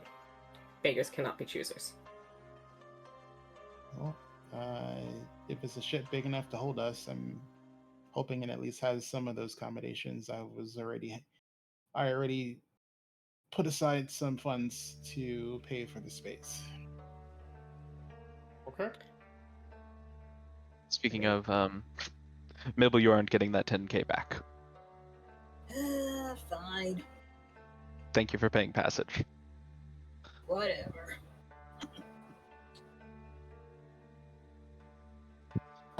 I asked Bonnie. Just as long as we get off this blah blah blah blah rock. I asked Bonnie what she wants for breakfast, and I call her Bonnie, and the way I say her name, Only would know that I'm addressing her with a Togruta name.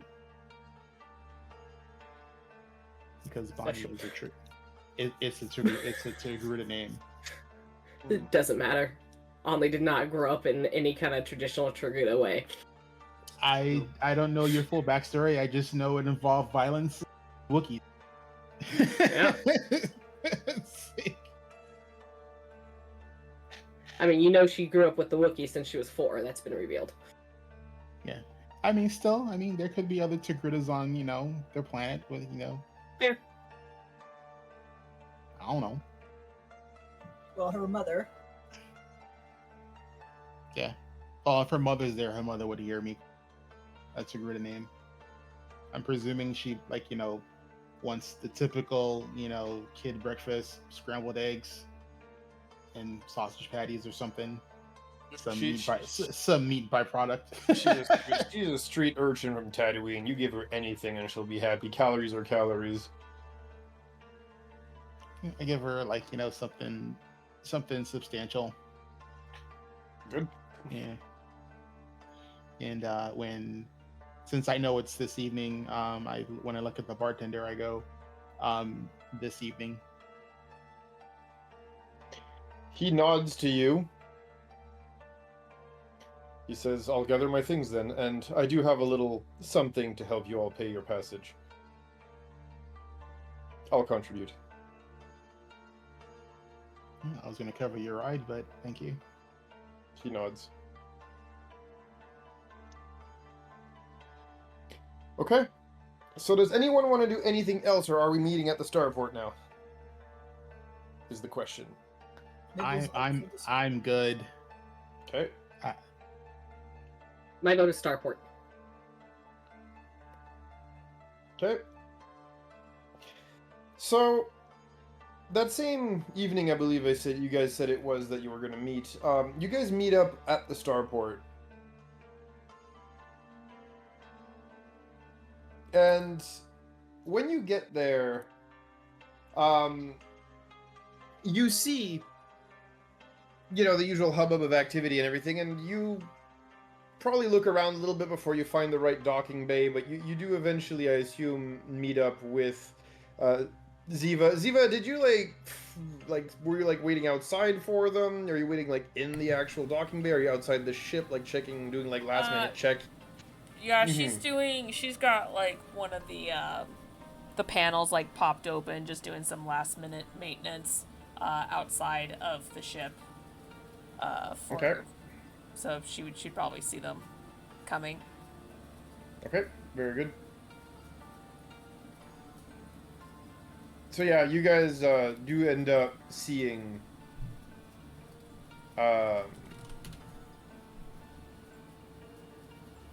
Ziva. Yeah, I'm getting there. I'm purposefully not looking at Roll20 either. So you guys will see Ziva doing those last minute checkups on their ship and are able as such to find which docking bay is theirs. Yeah, how do you approach? What do you do? I mean, just walk up to the ship and permission to come aboard, Captain. Just kind of stares at you blankly for a moment before she probably recognizes the other two in the back. She's like, "Ah, yes, my new cruise ship passengers. Welcome." The quicker we get out of here, the better. So I have been told. Well, welcome aboard the Nightingale. make yourselves at home. There are a couple of rooms I highly suggest not entering over on the eastern side of the ship. Otherwise, pretty much have free reign of everything. Do you have a free stasis spot in your med bay, or perhaps access to some sort of cryo container in your cargo bay? Are you stashing way, a body, or are you a doctor? He says that you can see he's holding a giant ass fucking. I'm Body holding a body bag, and when you ask me the question, I look and I'm just like, and questioningly say both. Is that gonna get me in trouble? As in, is someone gonna hunt me down looking for that body? Anyone who cares about this body has been dead for over 1,000 years. You're fine. Gross, but sure. Just don't do any weird, wonky experiments, I guess. I'm not that kind of doctor.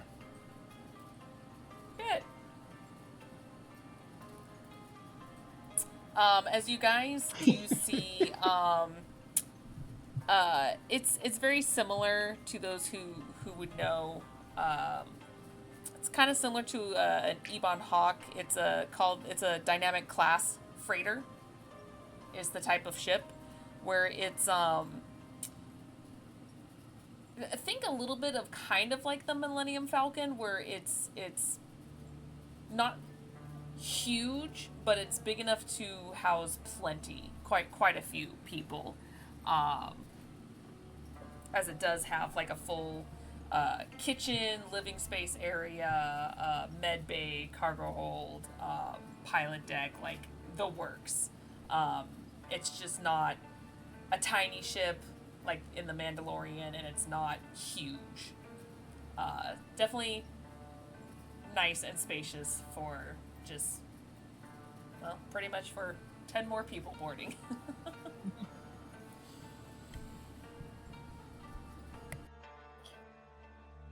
Not too big, not too small, just right. Pretty much, yeah. I think technically size-wise it is just a smidge smaller than like the Millennium Falcon, but it's the whole, like, you know, just the smaller kind of sort of cargo like ship.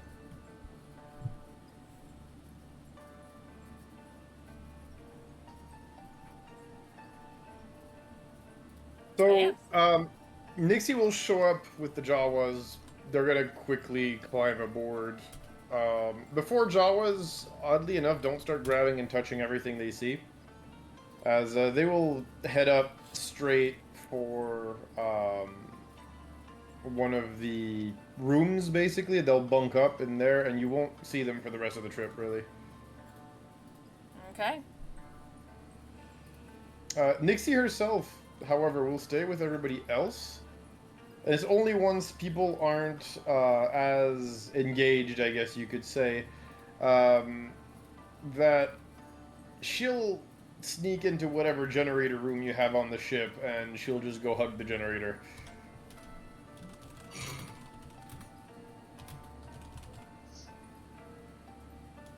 Notably, however, she will not be putting webbing everywhere. She is literally just basking in the radiation, for a lack of a better term. He's chilly. That being said, yes, the rest of you, I'm assuming, arrive on board. Mm-hmm. Picks out a room and just makes himself comfortable. And when you guys do so, by the way, one thing notably, you'll see a Godel walk up. He's the barkeep, right? Yeah, and you know they can sense emotions a little bit. They have a very faint connection to the Force. They're not Jedi necessarily per se, but they're not that level of Force connection. But they're Force sensitive just by nature as a species. And when they walk in, they look at you and they'll give you a smile and they'll say, "Here, Captain, an artifact from my family, as a token of my gratitude for you helping us off this dust ball of a planet. It's not much, I know, but I still wanted to express some gratitude." Oh, what is he handing to her? It is a very ornate datapad. Oh. gonna kind of look at it, and she goes, I'm sorry, this isn't like family photos or anything on here, is there? He smiles and says, no, most people who use these have wonderful things happen to them.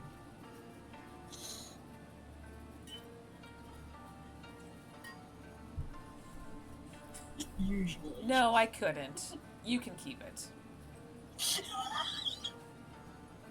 So, you say that, but I the know data what it pad... is. I'm just being a little bitch. But the data pad will appear on your Yeah. bedside table and remain Yep. there until used for some reason. It's fine. I'm just being a little shit because I know what it is. She'll grab it and thank them. When you're like, I don't want to draw a card. You're like, oh no, I couldn't do that to you. Someone gets Thanks. captured by some random djinn. Right.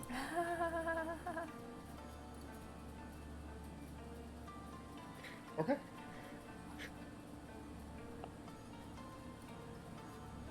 So, if you would be so kind.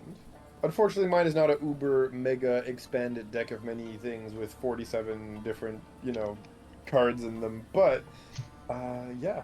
Would you be so kind as to give me the roll, please? And we'll see what happens. Or pick. Really, you have a choice. Sorry, what am I rolling? You're deciding what card you want to pull. Oh, cards. I'm sorry. How You've many got- are in the deck? You do have 22. It's the standard old deck. 20 if you don't Gotcha, take gotcha. the jokers.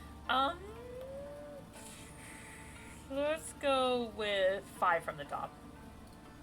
Okay.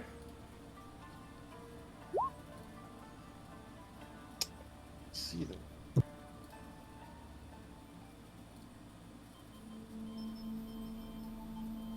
Okay. Well, after shuffling it and taking the 5th from the top, you have effectively pulled the Comet card. Oh god, it's been a hot minute since we pulled that. If you basically kill single-handedly the next hostile Oh group fuck. or monster, you gain the AXP level up thingy. Fuck. Hey, look, Okay. at least it's not minus, 4,463 to your next roll. You, Until you little find a girl, rare monster. Fight me. Right? Ex-child. I challenge the Killick. The Killick? Alright, do it. See what happens. I get 8. I recommend not challenging Nixie. But yeah, you are filled with dreams of glory and all the awesomeness that comes with it, the money, the fame, the power. You feel like if you could beat your next foe, you'll be able to accomplish anything. Or, you just had dreams of you kicking ass. Either or. Alright then. But that being said, yes, you are not the only one to find something like that on your bedside table. On Lee, in your bunk, you also find something. Because I believe it was also your birthday and we haven't rolled for it, correct? Can't recall. So I'm going with you have the better memory than I do, so I feel I'm like going- you're right. I'm going with it's been too long, I don't remember, ergo it didn't happen, we're rolling. Wasn't there also Kitra? Notably? I thought we did Kitdras, or was it that No. we did Tams and we didn't do Kitdras then? Because I know we did one before we took a break. My birthday was on the 5th. A day we were supposed to have a game, but we didn't. Right. So then I think we did Tams, because Tams was in June, correct? Yes, mine was back in June. So yes, we did Tams, it's Kitdras we didn't do. So Okay. sorry, Kitra, you That's fine.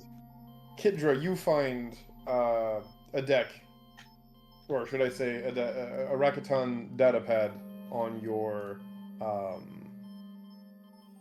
He doesn't even notice it. He flops in the bed and his arm goes out and hits the pad.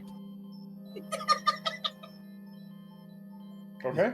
Does that mean you're top decking it? Are you going Yu-Gi-Oh? I'm gonna roll and see what I get.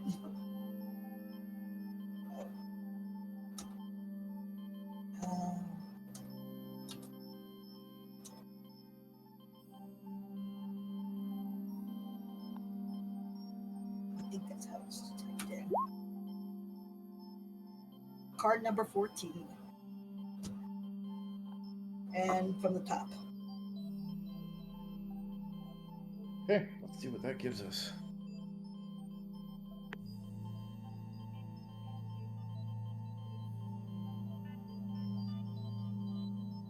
From the top. 9, 10, 11, 12, 13, 14.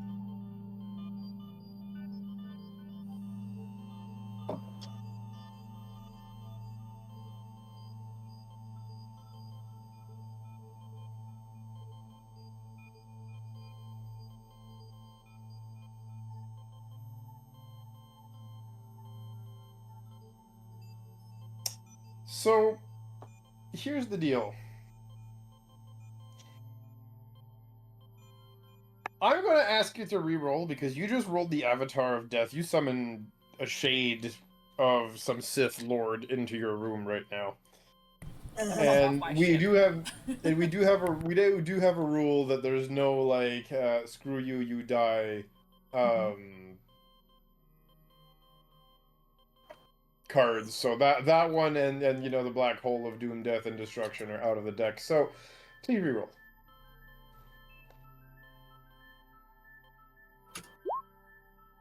Eight from the top.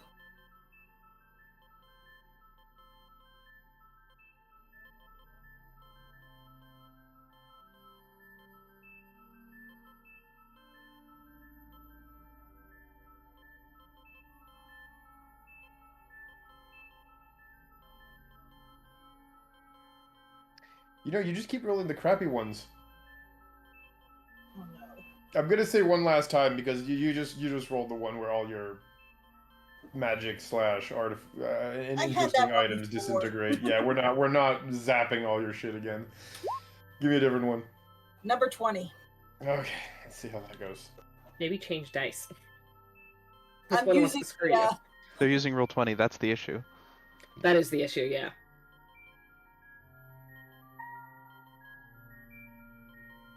The Roll20 die roller hates humans. Always, it hates everyone who's not the GM, and only when the GM is rolling to kill a player. Where is it? There we go.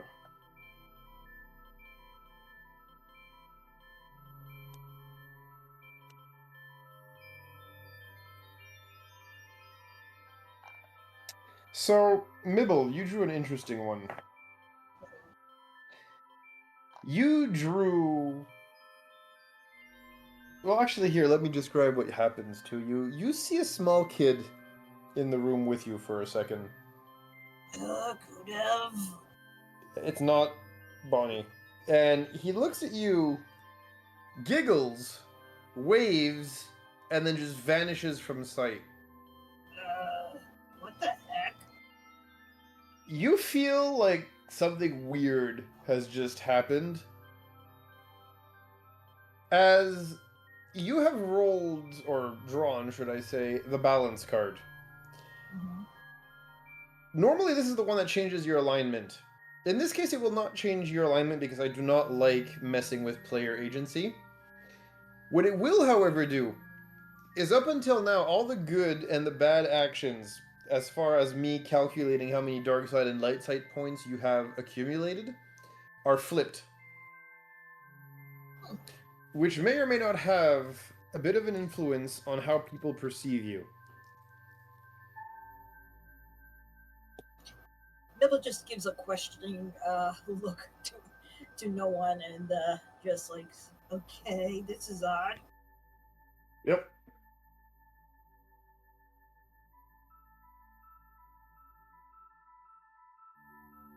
Was there any other uncelebrated birthdays? I really can't remember for you, Tim, if it was done or not. I feel like I did it.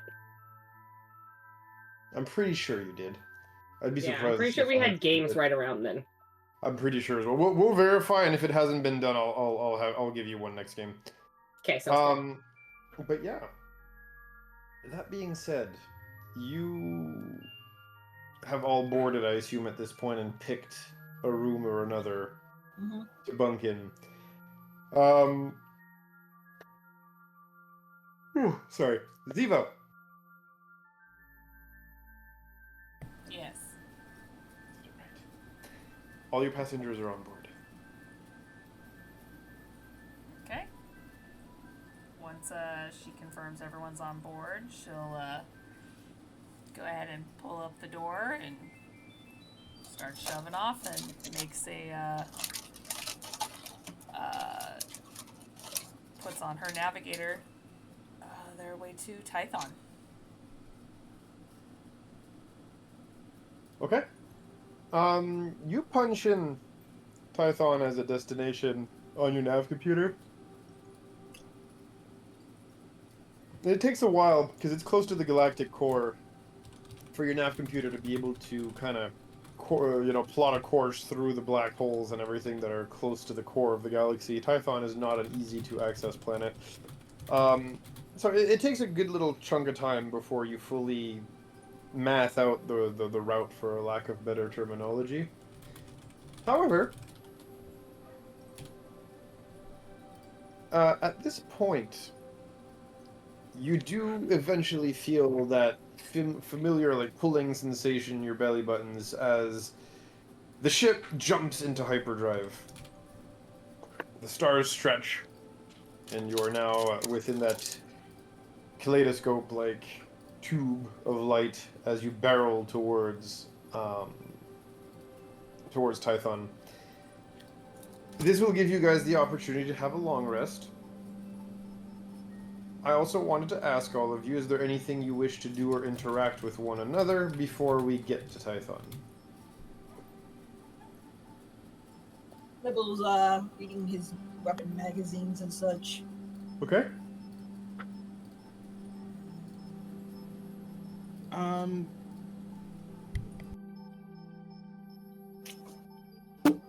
I don't, unless someone is in need of medical attention. I'm trying not to do any force-related activities on the ship.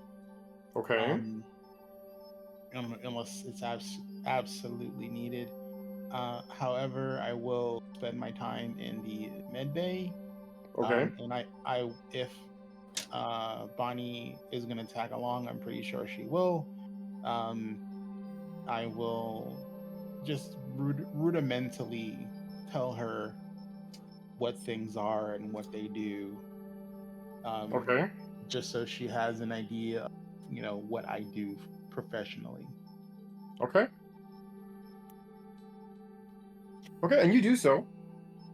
And she actually is surprisingly interested. She even asks you questions, and if you let her, she'll let you. She'll do some of the more like simple tasks. If you tell her like, oh, pour this into that or whatever. But surprisingly, yeah, between staying in her room bored and helping you with your medical experiments, this definitely is something that she's more interested in than staying in her room. Yeah, definitely. I want to. I want to try and keep her mind as occupied as possible on things not Tatooine. Considering what happened, yeah. Okay. Very good. Only will take the time to go find Ziva. Okay. At some point.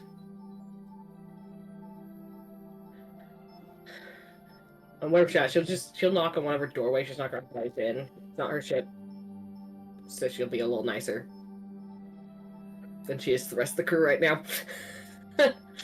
She's kind of comfortable with them, so she'll just knock on whatever doorway or door that is between her and Ziva when she finds her. You hear her knock on your door? I don't know. I'm Ziva, not Xena. I said Warrior Ziva. Princess. I heard the I N. said Ziva. Sorry, I heard an N. Sorry. No. She would not be in her room. She would probably be up on the pilot deck. So they knock on the doorway to the pilot deck, not that, since it probably doesn't have a door to lock everything out. No, it's a pretty open space. Yeah. Hello. Hello. Appreciate few again the hours. ride. Yeah. I appreciate the ride, and since you did, I know the others are paying you, but since you managed to do us, it was a huge favor. If there's anything I can do in return, let me know. Got no connections with the Jedi themselves, but you know, I'm pretty good when it comes to a fight. Wouldn't happen Usually to have pretty good information if on the people need- exchange. Fortunately, no, but I might know where you can get information on them. I'm listening. Yeah. I spent a lot of time in fighting pits, arenas, things of the like, where typically betting's going on, and you can usually find one or two members, and the right bet placed in the right place, well, it can bring a lot of information. True, though I don't really go into fight pits, and I doubt they have any on Tython. No, but you did us a favor. I don't see why I can't do you one as well, and I'm sure there's other plans with them. And you don't have to do the fighting. I'm more than happy with that myself.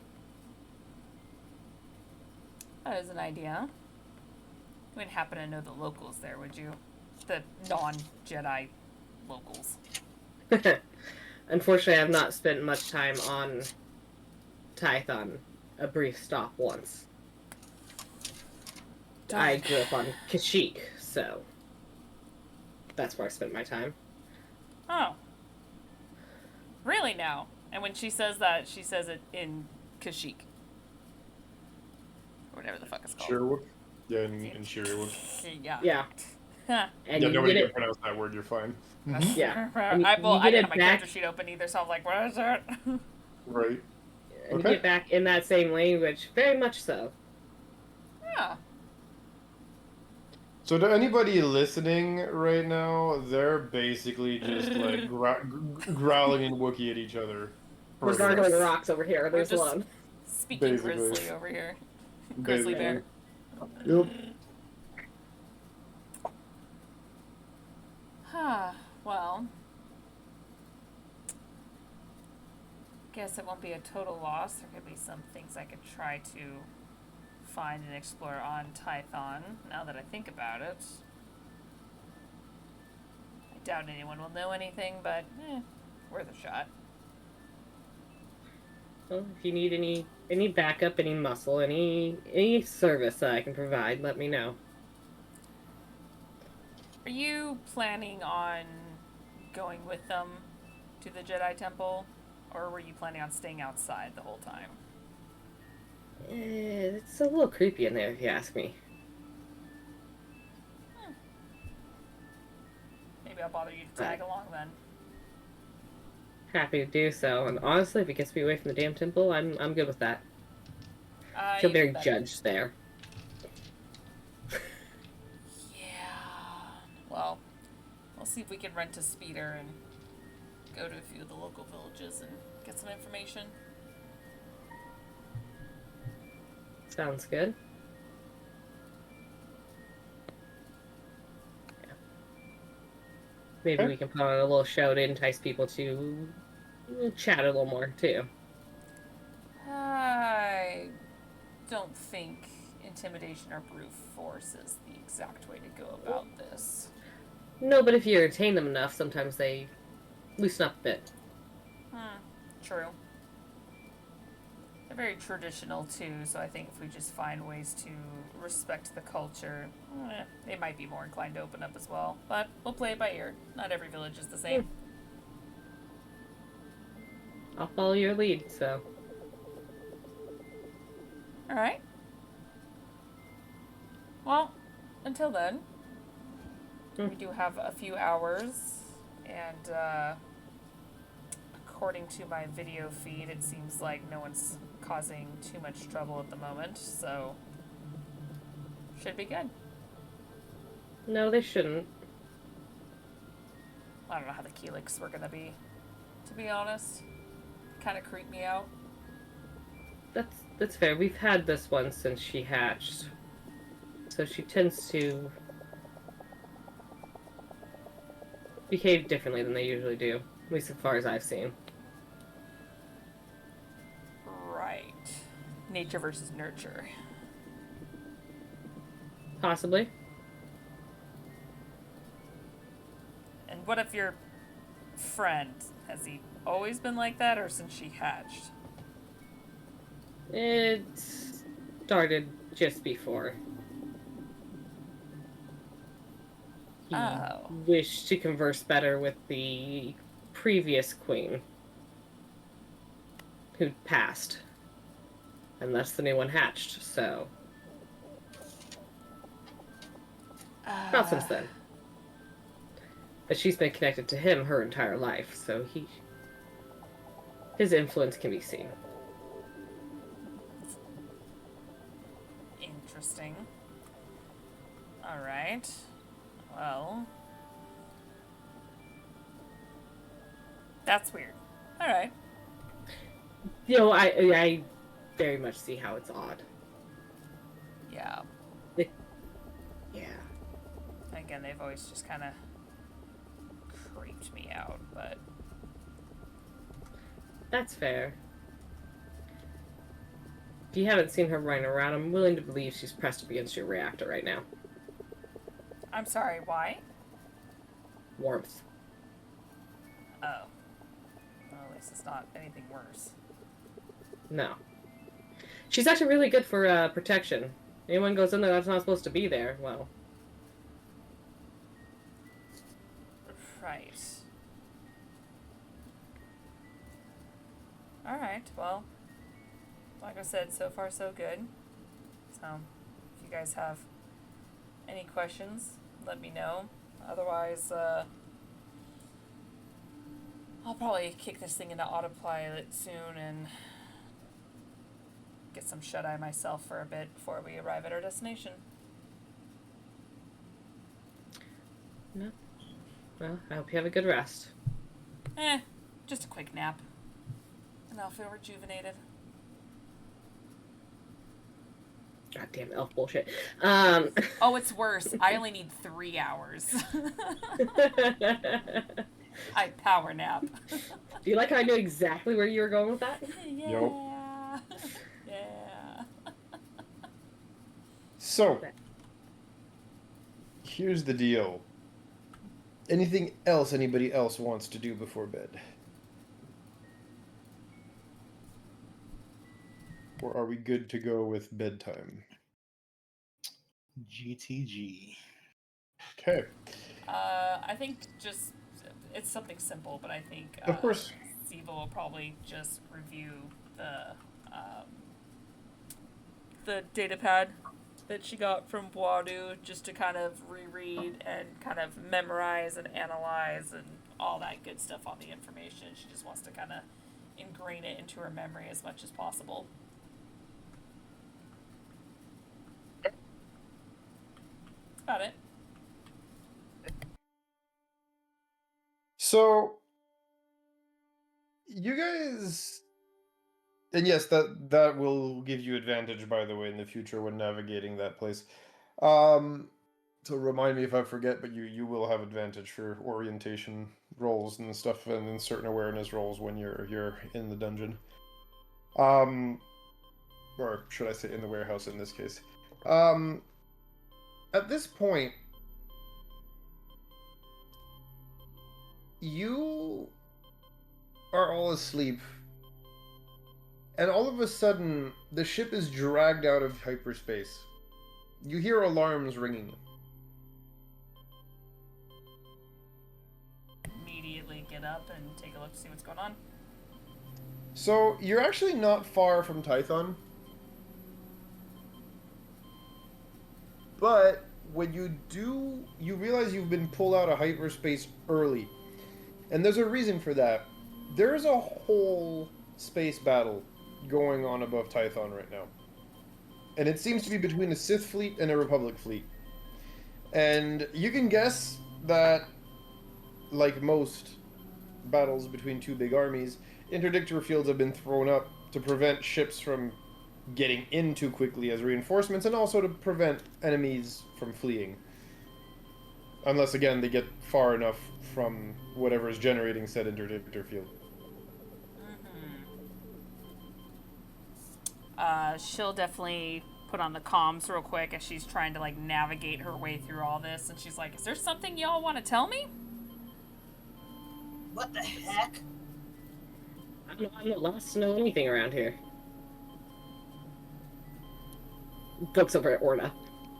Right. It's not as if we haven't been able to get in comms with them since we got onto Tatooine, so there hasn't been much new information for us.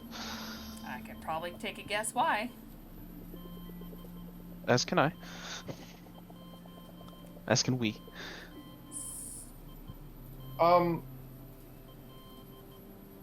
At this point, your comm system starts to light up. She'll bang on it. Have the message come through. Unidentified vessel.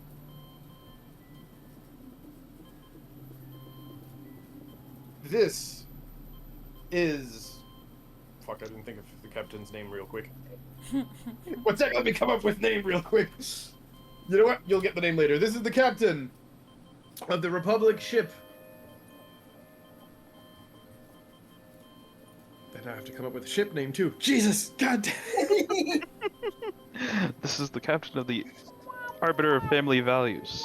There you go, there you go. Just Helldivers to it. Right.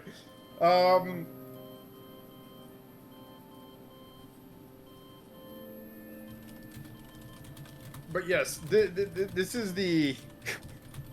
This is the captain speaking. This is the captain of the Republic cruiser of the Third Republic fleet, currently engaged in battle with the Sith. Please, give us your identity or be fired upon. Nibble sort of like goes over and says, we're with the Jedi Council. Talk to Gom. Tell him Nibble. Nibble is on board this ship. We need passage. Ziva just, like, looks over to you, just like, bro, my ship. Sorry, but...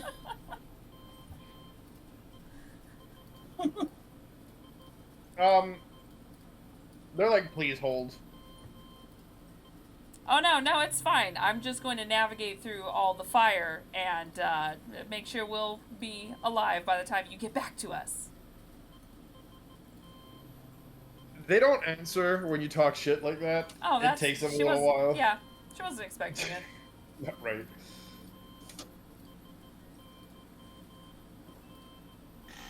But eventually, they do answer back. And they say, while you are cleared, we do not recommend you approaching right now. This battle is way too hot for a ship of yours caliber. Should you have the fuel to do so, we recommend you go elsewhere and come back once this battle has concluded. We wouldn't want you guys you catching a stray plasma bolt or photon torpedo of any kind.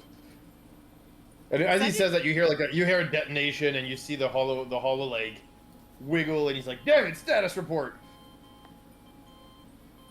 I do like an insight check. This guy doesn't seem too sure of himself. Yeah, go for it. He is who he says he is. Yeah, go. Give me an insight check.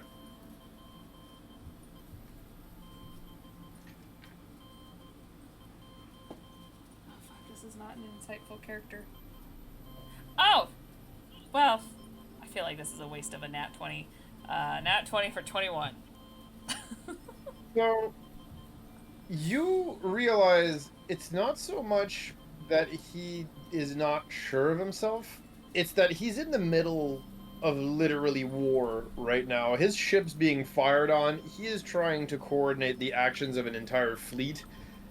And honestly, the fact that you even are speaking to him right now, like, shows how irritated he is, if anything, that he has to deal with you while he's trying to keep his soldiers alive. Not my fault that I just stumbled upon a surprise war. It's more like, to him, you're not exactly a priority, if that makes sense. Oh, that's fine. She's gonna look back and she was just like,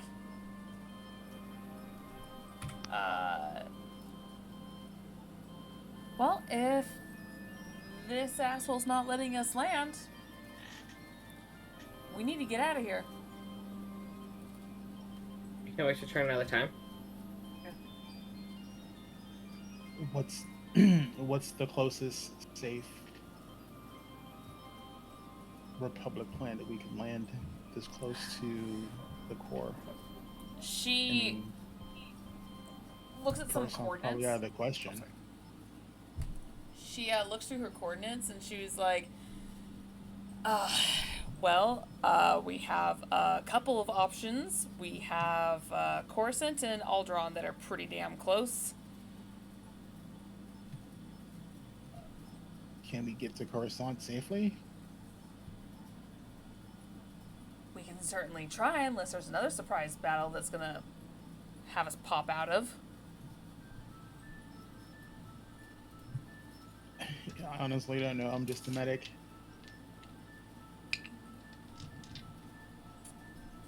I think at that point she's just gonna make the executive decision, and if you don't mind, right before she says that, the barkeep kind of walks up, looks up at you, and just says 2 words. As he looks at you, he says, Nar Shaddaa.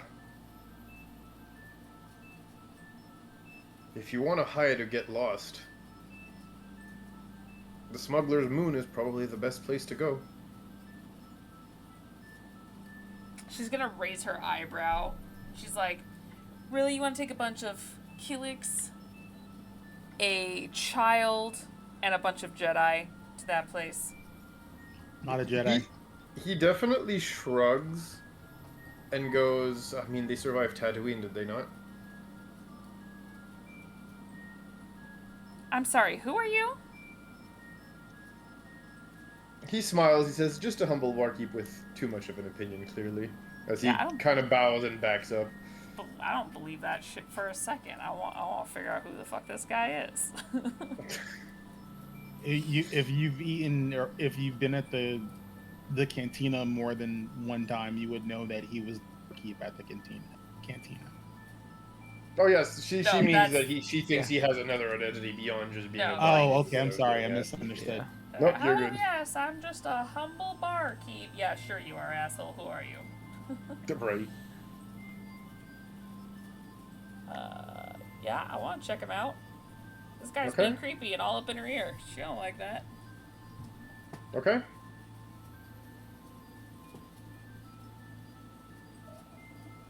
I hate rolling in the dark. I can't see shit.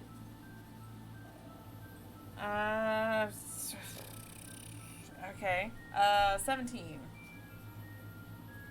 For an insight check? Yes. Okay.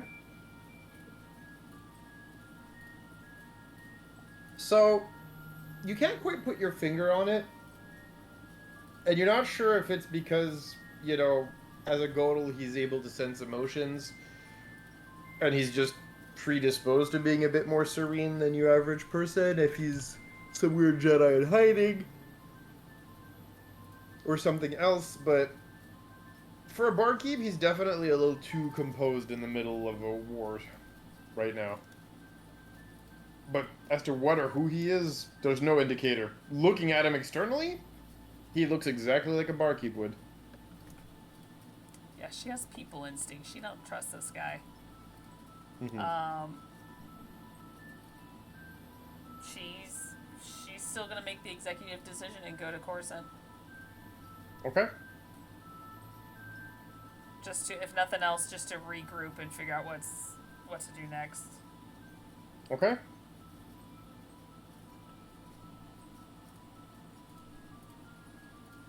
And yeah, she'll Very good. redirect her course. Okay. Yeah, you change course. You punch in the hyperdrive, and a little while longer, little while later, you guys hear, you know, the scream of the hyperdrive engine, and well, scream, the sound of the hyperdrive engine kicking in, And not too long later, you guys are back into space, and after a short trip, you guys feel once more the pull of gravity as you guys arrive near the planet capital of the Republic. This massive, full city-sized planet.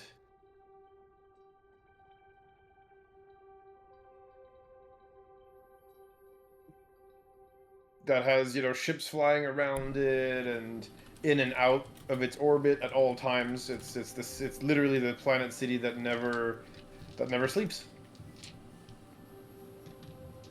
Especially with a nearby war. Yeah. There you go. And she knows that for the most part, this place is mostly legit.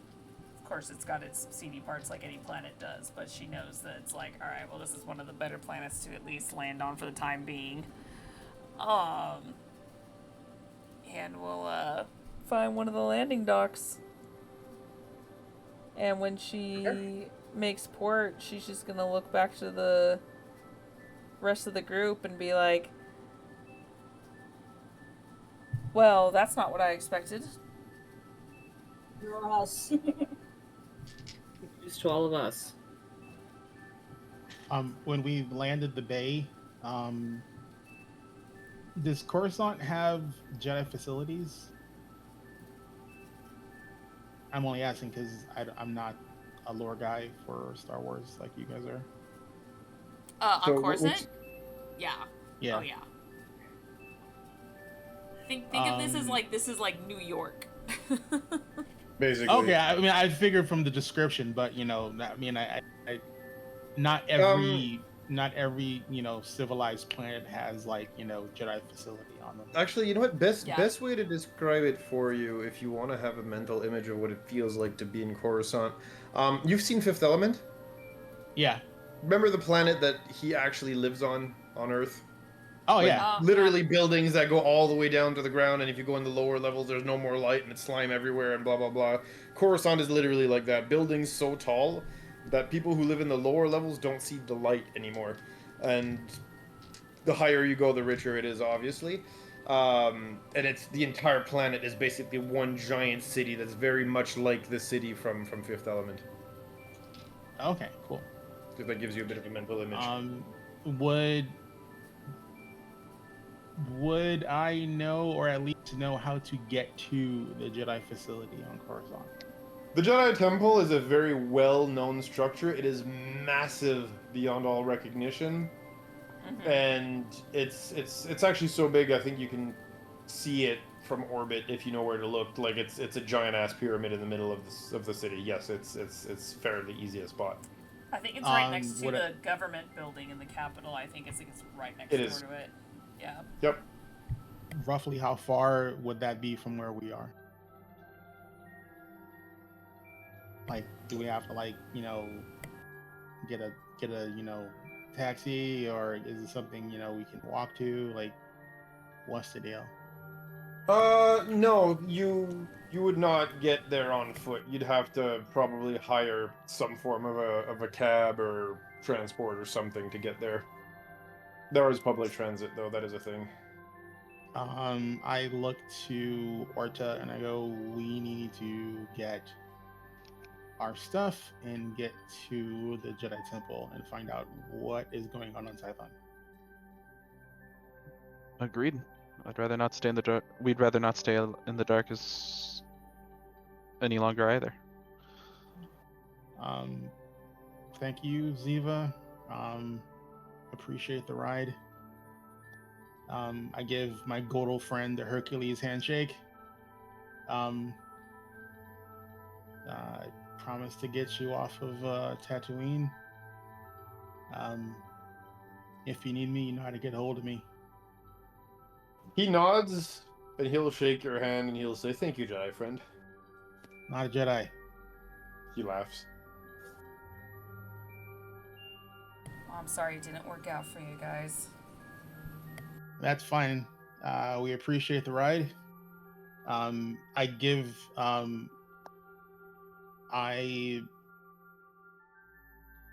Because I'm paying for myself, the kid, cargo, obviously.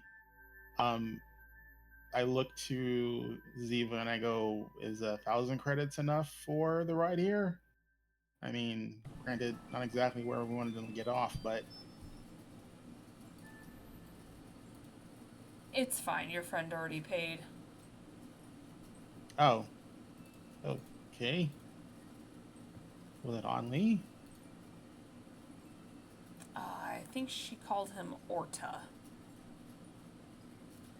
Oh, okay. All right, well, didn't realize Orta was running in dough. I'm not. We are not. Thank Mibble. Yeah. All right, well, Oh, go ahead. I said I'm not sure what everyone else is doing. I don't plan on leaving until I know what's going on. I have family on Typhon. I need to know what's going on and if they're safe. So I'm here until I guess we have orders or we find out what's going on. So, I don't know if this is goodbye or not. Speaking of, actually, this is when all of your comm links, including the ship's comms, all start ringing at the same time. Mibble? I checked the comm. Yeah, it seems like all these numbers have been dialed at the same time. Mm-hmm. I find answer, so.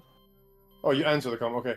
Yeah. So yeah, when you answer the comm, on the other side of the line, you see what clearly looks like a Jedi. As he nods and he says, "Ah, good. You're alive. We've been trying to reach you for a while." Yeah, we just got into the area. What the heck is going on? You mean the fact that the Sith have been pushing multiple lanes across the Republic? And invading all the planets alongside them? Yeah, that. Yeah, we're not sure yet. One thing I do need to tell you, though, is I did talk to Garm. Mm-hmm. And he did tell me that should you guys make it here, and to monitor these frequencies, and that should you guys make it here, I was to relay a message. And? Well, I don't know what this means. But for some reason, the message he left is quite simple.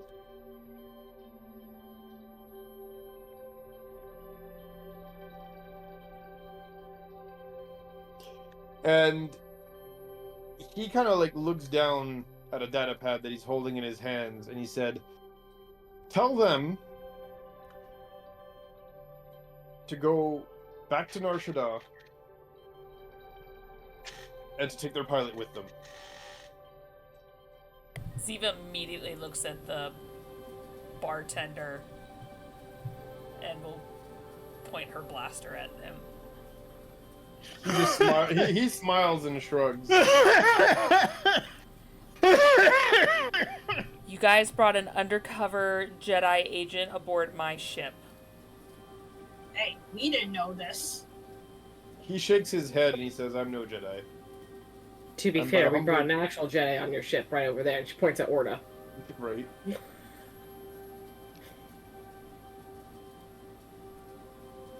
Explain. Are you talking to the Godel or to Orta when you say explain? No, to the bartender. He looks at you and blinks a few times. Explain what? Pray tell. Explain why you want us to go to Nar Shaddaa so bad. I don't. And who do you work for? No one. Insight check. Go ahead.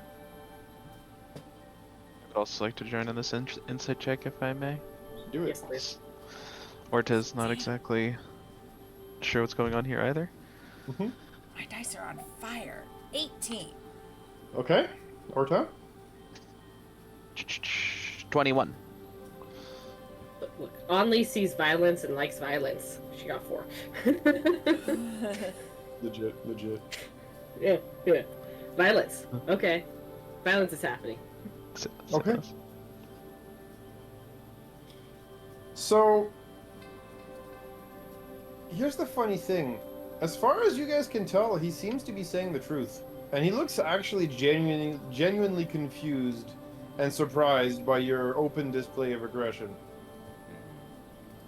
He's a good actor. And he kind of looks at you again, and he says, "May I ask why I'm being threatened?" You're way too calm for just a bartender on Tatooine. Who are you? He shakes his head and kind of cocks it to the side and says, "I'm just a humble Godel.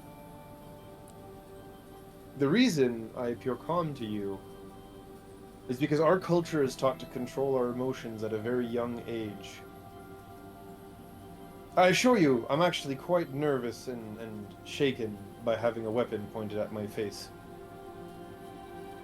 What race However, is he? I don't think anyone ever said what his race was. I've been saying it the whole time. He's a Gotal. Gotal. If you want to look it up. They are horned. They're species of horned Force-sensitive individuals, and the thing is, they feel emotions. So as a result, their entire species is taught at a very young age to control their emotions, because since everybody else around you can feel said emotions, they're very much taught to appear calm at all times. That is why he seems eerily quiet as far as what he explains to you. You know what? To be fair, I don't think she would have ever have met one, so... Makes sense. Yeah. Which is 100%. I'm just giving you the explanation that he gives you. No, about that's his fair. species I'm just and trying why to he think if comes. she would have ever, like, met this kind of species, and I'm like, no, I don't think she would have. Nope, but this is his explanation, and as far as your insight check tells, he's saying the truth.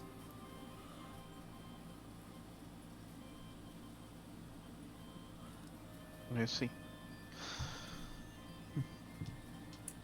So loud emotions would be like screaming in a library for your people. He nods. He says, "Exactly. That battle earlier was quite terrifying." While they're having the Mexican standoff, Kodab is gonna address the captain in the comm. Two things. Do you know why Garm wants us to go to Nar Shaddaa? And two, can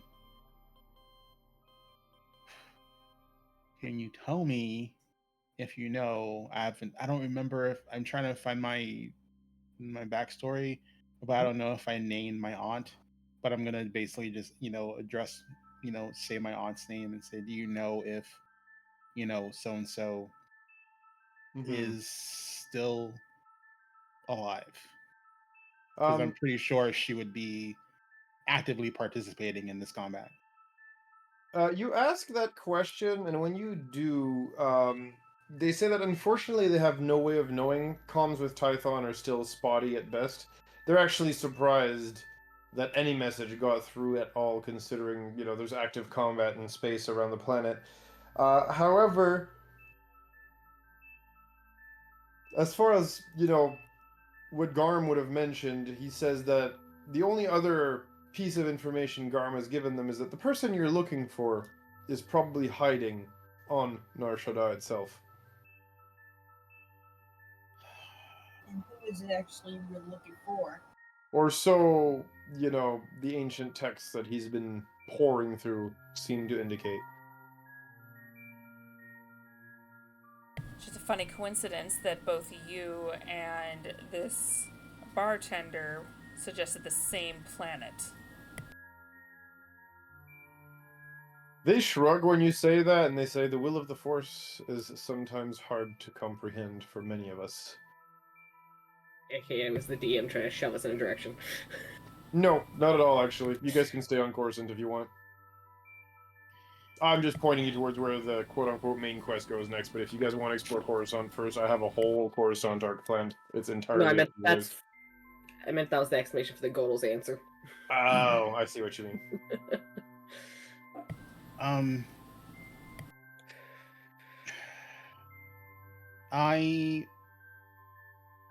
I still need to.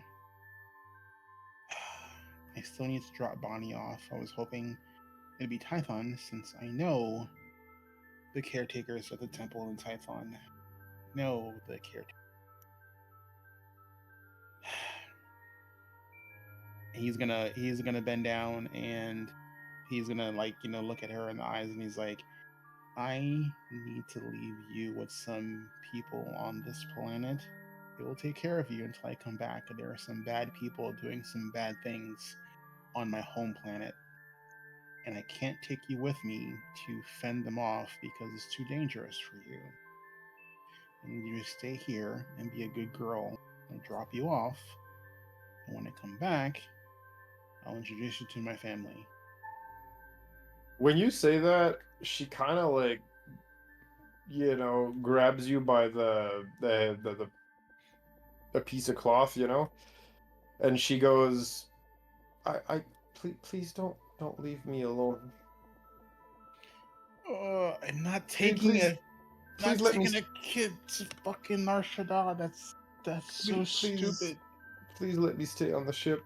I'll be good. I promise. I won't go anywhere. Oh my god. I need to make a roll. I'm sorry.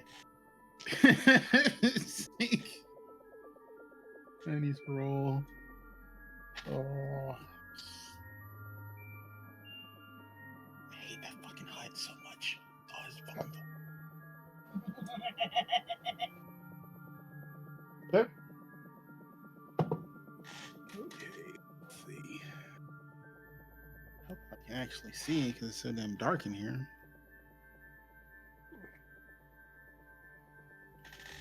Let's see. All right. So I am going to do the non-dumb thing. And I'm going to look at the captain and go, are you willing to take us to Nar Shaddaa? At least drop us off there so we can find out what's going on with the Sith fleet. You want to bring a child to Nar Shaddaa? I'm not taking a child to Nar Shaddaa. I need to know if we need to find other means to get to Nar Shaddaa if you're not willing to take us. She lets out a really big sigh. She goes, it's gonna cost you guys. Well, I came into some winnings, so I should be able to afford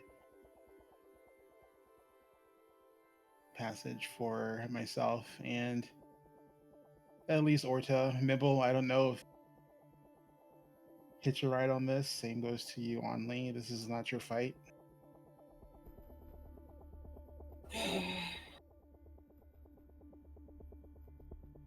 When you say that, the hologram with the Jedi Council member looks at the pad and says, "Oh, I'm so sorry. I almost forgot. There was a small PS at the bottom of the paper. It says, tell Mibble Extra pay. he has to go. If he asks for extra pay, say yes, but no extra coffee."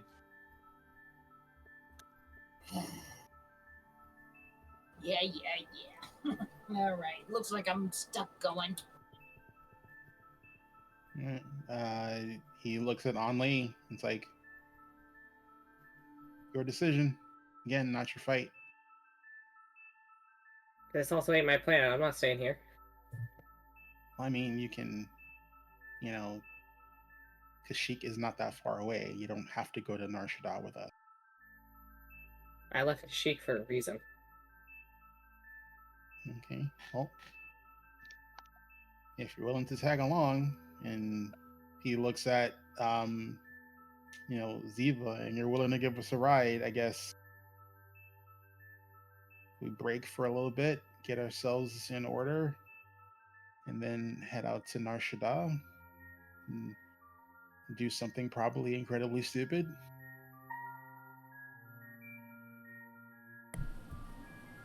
You mentioned a Sith. There's no Sith tailing us, is there?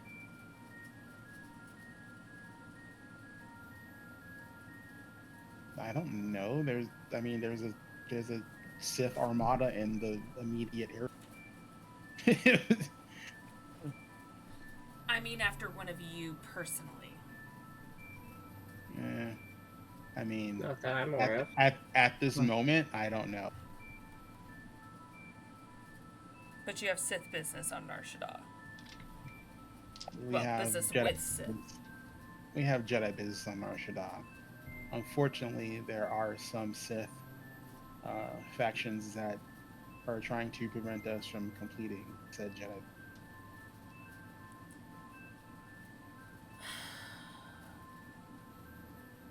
Again, you don't have to go. I want to be completely honest with you. We'll get another ride. I don't want to bring you into a fight that you didn't pay for or have nothing to lose or gain from. I already informed Onley that that was my original destination.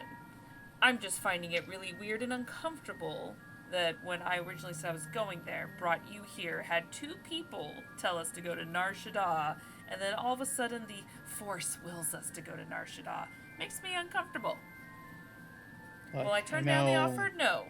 Do I find it all just a little too coincidental? Yes. And that's how, weirdly enough, the Force. No. Don't say it.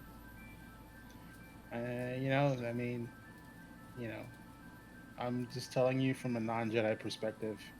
It's, you can try and deny it all you want, but there is a pull in certain ways, either good or bad. And, you either accept it and try and weave your way around it, or dive into it head first. It's up to Coming you. from the guy that says who's not a Jedi. Just because I'm not a Jedi doesn't You cut out there. So just because I'm not a Jedi doesn't mean I don't have some attachment to the Jedi teachings. I mean, I was raised to be a Jedi, just I chose a different path. I wanted to be a doctor, not a warrior. Right. Religion aside, it will cost you to go back. That's fine. I mean, we can work out the price. I need to get to the temple. Or to Mivol. Just let me know how much I need to kick in.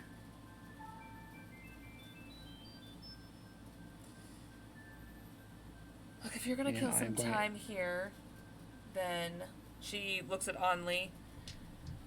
Then I hate to say it, I'm taking you up on your offer. Let's go get some information.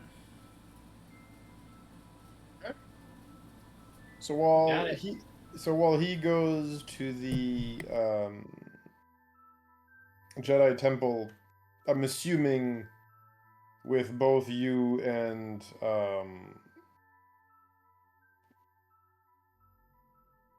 I'm taking Bonnie with me. I mean, I know she... Orta, are you going with them is my question. Are you also going to the Jedi Temple? My intent would be to go to the Jedi Temple. To make Okay. sure I'm knowing what we're going into and everything. Very good. And I'm assuming the other 2 you're going to what's it called? There is a place, I can't remember. It's near the partial industrial area, not quite, but there's a place where it's got a lot of like bars, cantinas, casinos, and stuff like that. That also happens to be, just a few blocks away from a not so great part of town. So I think she would find that to be the most ideal place to try to find some information. So CD Cantina with a fighting ring, got it. That works. Yeah, give or take, yeah. Yeah. Okay.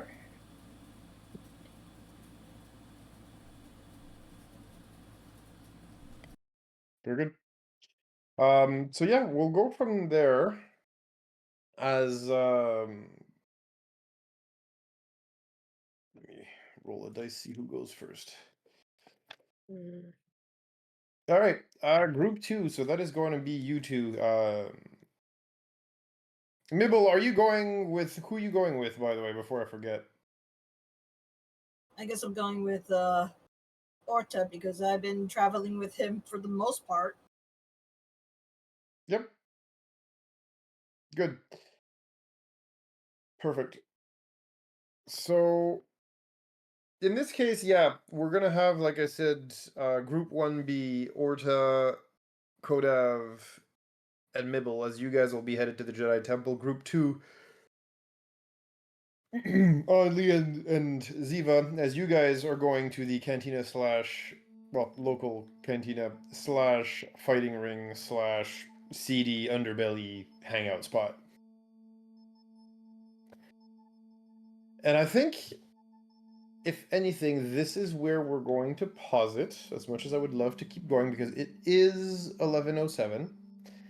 And I know everybody here is zonked out and tired, so if you guys want, we can just pause here. I think it would be a good place to kind of pause and resume this in 2 weeks. I'm good with that. I'm Sounds personally good. fine with that, yeah. Okay. I would like to ask my good old friend if he wants to stay here or if he wants to come with us to Nar Shaddaa, since it seems like he might have wanted to go there. He nods and he says, "Oh, I'll be coming to Nar Shaddaa." Yeah, this is not helping his case of the susness. I know. I don't trust this guy. I don't trust him at all. I understand. Not at that, all. Of course. But yeah. So yeah, I think unless you guys want to keep going for another 20 minutes, I think this is probably Okay. a good place to spot. Nah, this is a good spot to pause. Like that. Yeah. I definitely agree with that. Sound place to put a little bow on it for the time being. All right, so we're gonna do that. Do not worry for the rest of you, as once again, this is not the only show we run. You will still be getting plenty of content from us.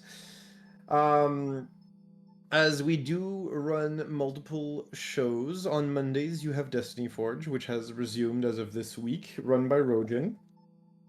Tuesdays is still us with Tales of the Outer Rim. We will not be there next week, we'll be the week after, as we will be running every 2 weeks, as we have been since January, minus a few setbacks, unfortunately. Then on Thursdays, you have alternating Mass Effect and Tricorn Isles.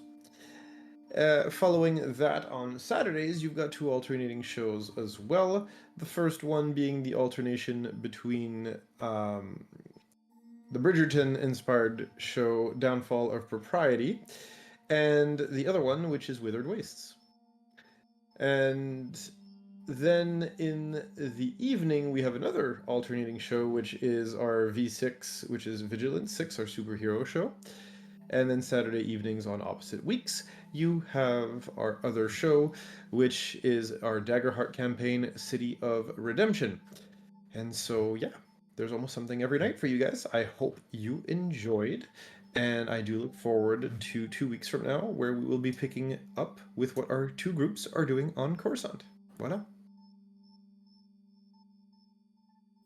Have a good evening. Bye. Bye-bye. Bye. Goodbye. Waving Bye, everyone. goodbye. I'm